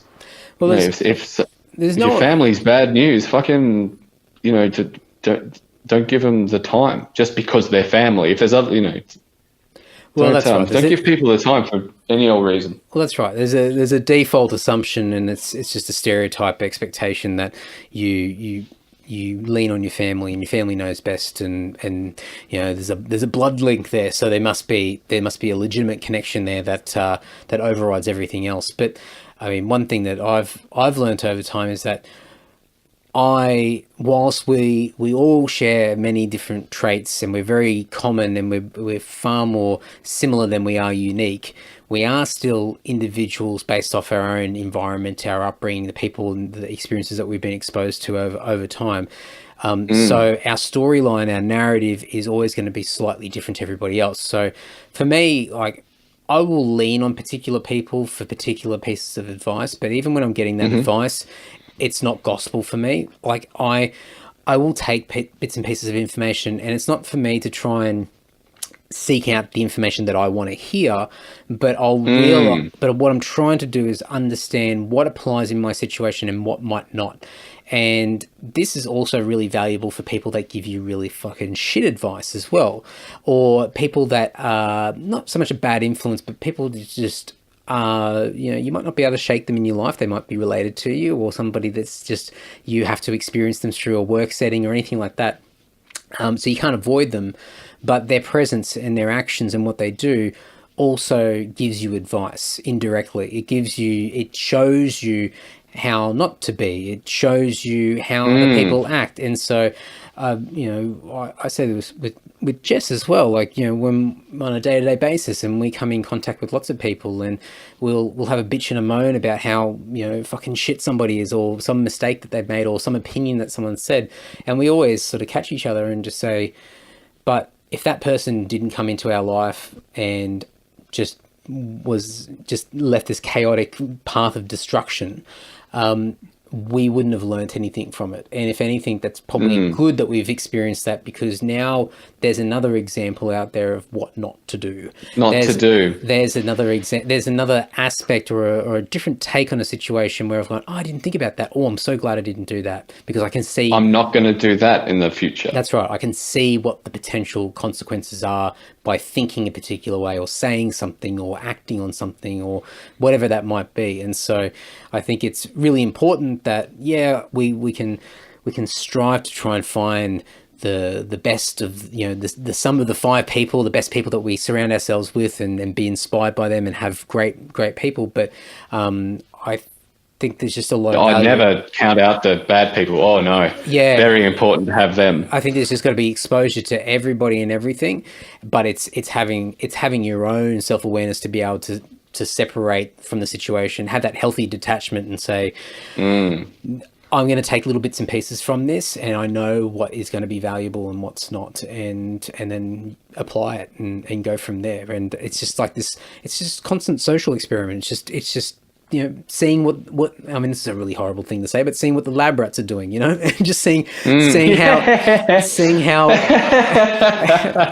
it's so true. how they're reacting to a situation, and feed them this and see what happens, or put them in a social situation where they have to act in a particular way. Watch them be uncomfortable. Watch how somebody reacts unfavorably to something that they don't agree with, or they're and then suddenly you can see, I can see a pattern here. I can see something that links up, and I can see why these things relate to each other. I can see someone's motivation, and then that also gives you compassion for other people, because then you can understand why people do the things that they do. So you sort of learn on a number of different levels, but it's a constant state of trial and error, and just getting used to just talking to as many and experiencing as many different people as possible. Yeah, that is the best way to in Buddhism, they're called teachers. People, you come across that clang with you like that, because they're the best opportunity to be mindful, best training, like sparring partner to become mindful and understand and practice compassion, and understand that you would think all of these things if you had led their life. Yep. They're you if you'd led their exact life, and you are them if they, and there was a great meditation I did early on when I first started, and it was it's Tong Lens, give and take. And so you had to think of someone you loved who's going through something horrible, and you focused on wanting to relieve them of that horrific thing, whatnot, and then for the next little while you think of a stranger, or an acquaintance, someone you know but don't know, somewhere between that, and the same things, like you have to know that they're going through something horrible, because that's a given. Every single human has suffered. You take away from them, but eventually you work your way back to someone you don't like an enemy, and you have to want them to be relieved of their suffering. And it got to a point where I turned up to one of these meditations and we did that exercise, and I got to the point where someone I don't like, and I realized I don't hate anyone. There is no one in the world that I hate. Because I understand that there is something that has led them to become like that. something for whatever. Then there's an infinite spectrum of possibilities for why someone might have done something or do something. And I mean, the hardest one to grasp would be like an ex-girlfriend's new boyfriend, especially in the sense of my last relationship. Like she didn't come back to me to stay with him. So for me to understand, like, looked at it objectively, it's like she saw a chance for something. And I understood that way back down here in Hobart, and I'm just binge drinking and playing video games. Like, of course, she didn't want to come back. Like, it was stale here. But for him, for me to understand, is like, well, he's walked in and seen this girl. Like, that's all he did. Like, there's no malice involved in it. Yeah. It's just without the story, it's just two people meeting. And like, I was always really just a horrendously possessive and jealous person when I was young. Like, really, really, really horrible. And for me to get to the point where I realize there is no one on earth I hate because I understand and tolerate and am compassionate, like, for them, that put a real smile on my face. It's like, that was a huge mile marker in this God, I'm gonna have to say it again. Awakening. Yeah. But that was a huge pivot point because I can hear someone like say the most ridiculous shit, and you not jumping in to sort them out. I can just go, and I'll be fine. Like, I'll just I won't think about it at night. I was like, oh, I should have said this. I had the silver bullet to take them down. And I won't do that. I'll just be like, oh wow, I disagree. And I don't even have to say that. Just in my own head, I'll just be like, I disagree with this, but bringing it up in this social situation is not going to accomplish anything.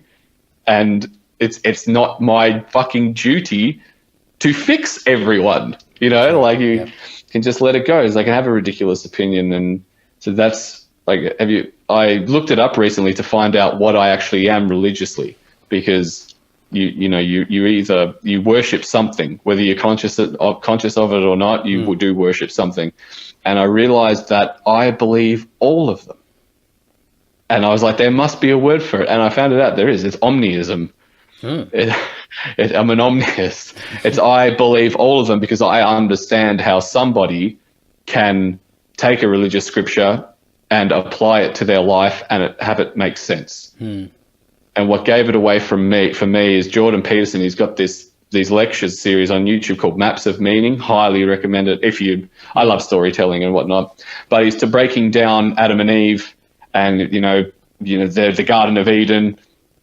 So this dramatic representation of this parental figure creating this perfectly safe environment for his children, and life. This thing, a snake, like chaos sneaks in. The snake creeps in and fucks it all up. And that's not his exact words. He's much more eloquent than I. But to me, that sounds like a perfect representation of being young and coming into adulthood. Your parents want to keep you safe. They keep you walled in. And it's like, hey, don't go over there. That's bad. And your curiosity goes, I kind of want to go over there. And then something comes in this at this point, it's a snake. It comes in and goes, you should go over there. You should definitely go over there. Like, that's and then you're banished from the garden, and what life is like. And if you're in the desert, like, it would feel like you are in the desert. And so I understand that someone could read that and go, fuck, that's how my childhood felt. I felt like I came out and grew up and had my childhood rock band dreams ripped out and my heart broken all in the space of about 3 months. And it was like a 28-year childhood. And then fucking bang, I'm in the desert, no idea where I am, who I am. And like, so to me, that story represents it perfectly. And back before we had, categories and science and to explain things, people told stories to get across how things felt. So to me, that explains religious scriptures. They're like dramatic representations, and it's sort of like a guide for life. It will be as if you are wandering, not literally. it's not there wasn't like not an actual talking snake. Well, It's like it was as if that's how I can understand how people can understand it. So therefore, omnism, boom, easy. We've done a bit here tonight, Andrew. We've unlocked the Bible. We've sorted out the problem with the Australian music scene. It's just the bands aren't very good. What else have we sorted out? Oh man, we've gone. It's fucking midnight, dude. We've gone everywhere, and I'm looking. I kept looking down at the time on the recorder. I'm like, oh my god, I think I'm getting. This might be a record. I think this might be one of the longest ones I've done. That's fantastic. So I think. I mean, I could keep talking for hours. Me too, man. Don't tempt me because I will. This is a lot of fun. Okay, one last thing before I wrap up. And what I'm going to do is I'm going to split this into 2 episodes, but I'm going to release them at the same. And I'm going to release them at the same time. So in the same week, same time, exactly the same time. But people can just you got 2 chunks, and I think people will be able to not get too overwhelmed. It's all about breaking things down, making things easy for people to digest. Yeah, easily digestible. Yeah, that's right. But one last book that I read just recently, and it might be worth checking out if you haven't already. Jess actually got it and passed it on to me. I don't know where she heard about it. It's called The Courage to be Disliked. And I don't have the author's name, but apparently it's a bestseller or blah, blah, blah. It's a fairly popular book. Yep. But, easy to find. Yeah, really easy to find. But there's quite a bit in it. But I think it'd be right up your alley, and I think it talks about a lot of the stuff that we spoke about over this epic conversation. But there's a lot of stuff about separating what they call tasks and distinguishing whose task it is. And basically it means that there are certain things that we take on from other people, other people's grief, other people's problems, other people's obligations, and we become a busybody. We get involved emotionally, physically with things that aren't our task. And a lot of this is establishing a separation between what we need to take on ourselves and what we need to allow other people to work out themselves. And it goes through, it's set with this philosopher and this young student who's trying to learn. So the student's challenging the philosopher and saying, this doesn't make sense. You're telling me to be selfish, blah, blah, blah. And then they go backwards and forwards throughout the book, and they slowly break it all down and try to get to the crux of it all. But it's a really, really good book. And I think it sort of ties in really well with a lot of the stuff that we've been speaking about tonight. So I'll chuck a link so people can have a sticky beak. But check it out, man, because I think you'll get something out of it. It's a Japanese. I'll read it before we do the next one. Yeah, oh yeah, for sure. And it's a couple of Japanese authors as well. So there's so it might be Eastern a nice philosophy. Yeah, and I think it might link in nicely with some of the experiences that you had in Japan yourself as well. Next time we do this, Andrew, let's do it face to face. Sounds good. That can be. I was going to say that'll be round 2, but it'll be round 3 by the time we catch up. See, the thing is, like we this has been fucking utterly fantastic, and I live for conversations like this. And we should stay in touch better. And if you get interesting articles and shit, send them to me, and I'll do the same.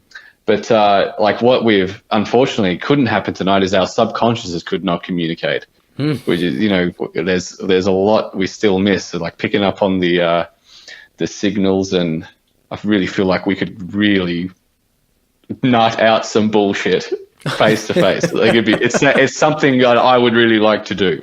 Put it that way, for sure. And I'm long overdue a trip down your way as well, so we'll have to make that happen soon. All right, yeah, well, keep a day free, I suppose. I feel like I could talk to you forever. Oh, thank you, man. Likewise. Time's flown, and I mean, these podcast stuff are so good anyway. But look, I crap on about this all the time with people I've spoken to on this podcast, and everyone's sick and tired of me saying this. But it's something that is just this reoccurring theme, and it's a point that I just have to keep making because it's so important. But this podcast, and it's the same sort of thing as what you explained right at the start about how you had this moment where you were listening to that podcast and Russell Brand was having this moment and he was explaining these things from a completely different perspective that was just unexpected. And it's this podcasting format of this long formed conversation where there's no structure, there's no heavy editing, there's no segments, there's nothing in there that has to push us into a particular uniform direction where we've got to stay on topic or anything like that. We can talk shit, we can have more deep and meaningful conversations, or we can just go off in another direction. It doesn't matter. There's no rules. And that being said, I do have some sponsors that I need to mention. Quick, before we wrap it up. LegalZone or whatever it is. But it's, for me, this, and it, I look at it from a positive point of view because it's also kind of sad that it takes this to have these types of conversations. But this tool of this podcast and being able to talk to people, I would capture it. I would, yeah. Well, but I would never have these conversations with people. Like no, and that's you'd never set aside 3.5 hours to talk to me, really. John, have you got some time on Thursday night? Just lock out about close to 4 hours, and wow. Andy, what are we going to talk about? Oh, I don't know. We'll just catch up and have a chat. Nothing, man. And how are you? Yeah, and it's just. It's something that should happen, but everyone's busy, or it's just an awkward thing. And I was saying this to somebody else the other day. It's like, how often and I know it does happen, but at least from my world anyway, it's something like, how often do you call someone up and say, hey, do you want to catch up for an hour and have a coffee? And especially coming from a world where most of the people that you associate with would be at a gig or it'd be at a bar or something like that. And that's when you catch up, and it was over alcohol and things like that. So not the environment. No. And who gets on the phone anymore? Like it's different. And that could be a nostalgic comment and go, oh, no one speaks on the phone anymore. That's old school now. Technology's ruined it, blah, blah, blah. But I think there's just something really amazing with what this podcast has done, because at least for me, because I've connected with so many people that I never thought I'd ever get to speak to, like just ridiculous people that just blow me out of the water, or people that I'd never think that I'd be worthy enough to speak to, as far as people in other fields of work, or people with an intelligence that I believe I'm not even in the same conversation. Or sometimes more importantly is being able to reconnect with people that I've known for a hell of a long time, but understanding in the process of conversation that you really know fuck all, and you've known someone for so long, and you get a portrayal of what they are and who they are and everything like that. But there's never been an opportunity over such a long space of time that you've ever been able to sit down and have a conversation and really sort of get under the skin a bit and just get just a little bit of an insight of what makes somebody tick. And this conversation is just another example of that. And this whole podcasting thing is just so good. Like, even as a listener, just being able to listen in and hear people talk and just have the freedom to be able to just roam. Yeah, right. Just have these conversations with people and just see where it goes, and not feel restricted or having to worry about what they say, or just let it out and see where it goes. And it's super cool. Actually scared, because I know once you hang up and I take these headphones, I've got to go back to my life. Like, I'm attached to this world where you just talk to me through my headphones and through the magic of like some incredible arcane dark art that you can hear me and I can hear you, but you're not here. Like, I don't want to go back to the normal world. I'm in my apartment alone. I'm just going back to like silence. I should go to bed. Like, I got to be up for work. I know, me too. I'm scared. I like this world. I'm nostalgic for it now. Well, I've got to do one of these each week, so I've got to make sure I stay on top of it. So yeah. Oh yeah. Oh. But well, thank you for having me on. Whew, that's it. Part 2 is done. What an epic conversation. I'm so glad that you guys have listened to the entire thing. I think it was definitely a good idea to split it into 2 episodes, but release them at the same time, same week. But thank you so much, Jono. That was just such a great conversation, and I really appreciate your honesty, the vulnerability that you put out there. You didn't have to, but you certainly did so, and I hope you got as much out of it as I did. It was just really cool. And for everybody that's been listening, thank you so much. As I've continued to crap on about if I've missed anything, books, music, references, please let me know, because I really want to make sure that the show notes are filled with everything that we discussed in this. There were so many great things, and I want people to discover some of the great resources that we've both lent on over the past several years, and there's just a lot of great things that people are doing, and I want to make sure that this podcast and the conversations and the people that are being highlighted in this podcast are providing as much value to other people as possible. So thanks, Jono. Really appreciate it. Everything's in the show notes over at andysocial.net, including all of Jono's contact details. So make sure you reach out to him and say hello. A few things before we wrap up this episode. This is part 2, I believe, if I'm recording these correctly, of my chat with Jonathon Barwick. So hopefully you've enjoyed that chat. It was epic, it was long, but I hope you got a lot out of it. I really, really enjoyed it. And instead of culling it right down, I thought just stuff it, just cut it right in the middle and split it into 2 sections. So at the time of recording this, and as I mentioned in the last episode, I'm recording all these outros, well, some intros, but most outros in advance. And where am I going with this? Oh, yeah, so, jeez, losing track of time. So Lord updates. Once again, don't have the release date for Fallen Idols yet, but if you go to lord.net.au, there may be a release date out now, or if you're following us on the socials, as soon as we know that information, we're going to be opening up pre-orders. So stay tuned, follow us on all the socials, and you will get information as soon as we're able to share it. In the meantime, go over to lord.net.au/united. Track listing for the Australian edition of the new album is there, including a few covers. So if you're curious to see what covers we've chosen, some of the covers, there are other ones up our sleeve. For the Australian release, you can go and have a look and see what they are. There's the video clip for the first single, track 1 off the new album, which is called United Welcome Back. That's on YouTube, Facebook, Spotify, etc. So please continue to share that around. Thank you so much for the positive feedback. I've just been blown away with how well that song has been received, because it's a bit on the harder side, but people are really digging it, and it's giving us a little bit more confidence with this new album. We're confident, like we're excited to share it. Like I think it's a shit hot album in my biased opinion, but it's good to get a little bit of public validation of that first song. So if you haven't heard it, lord.net.au/united, share it around. A bit of people power goes a long way. We really need your help with this new album. It's been a long time between releases for studio albums, so we really need to get people to share it and get in front of as many people as possible. So anything you can do to help goes a long way. So thank you very much. Self-starter updates very, very quickly. In the midst of recording season 2 right now. First episode of season 2 will launch. Will be released in the first week of June of this year, and will go until December. So I think the way I'm going to do it is the seasons will run between June and December of each year, and I'll do a little 6-month gap in between so I can work on some other stuff. But anyway, that's a later thought. June, season 2. In the meantime, season 1 is available through all the usual podcast haunts. You can go to selfstarter.com.au and check all that out as well. That's it, folks. I was going to rattle off some birthdays, but I realised that I rattled off most of the birthdays that cover both of these episodes in the last episode. So happy birthday to all those people again. Go back and listen to the old episodes of the Andy Social podcast. Keep sharing all this stuff around. And anything you can do to support means a hell of a lot to me.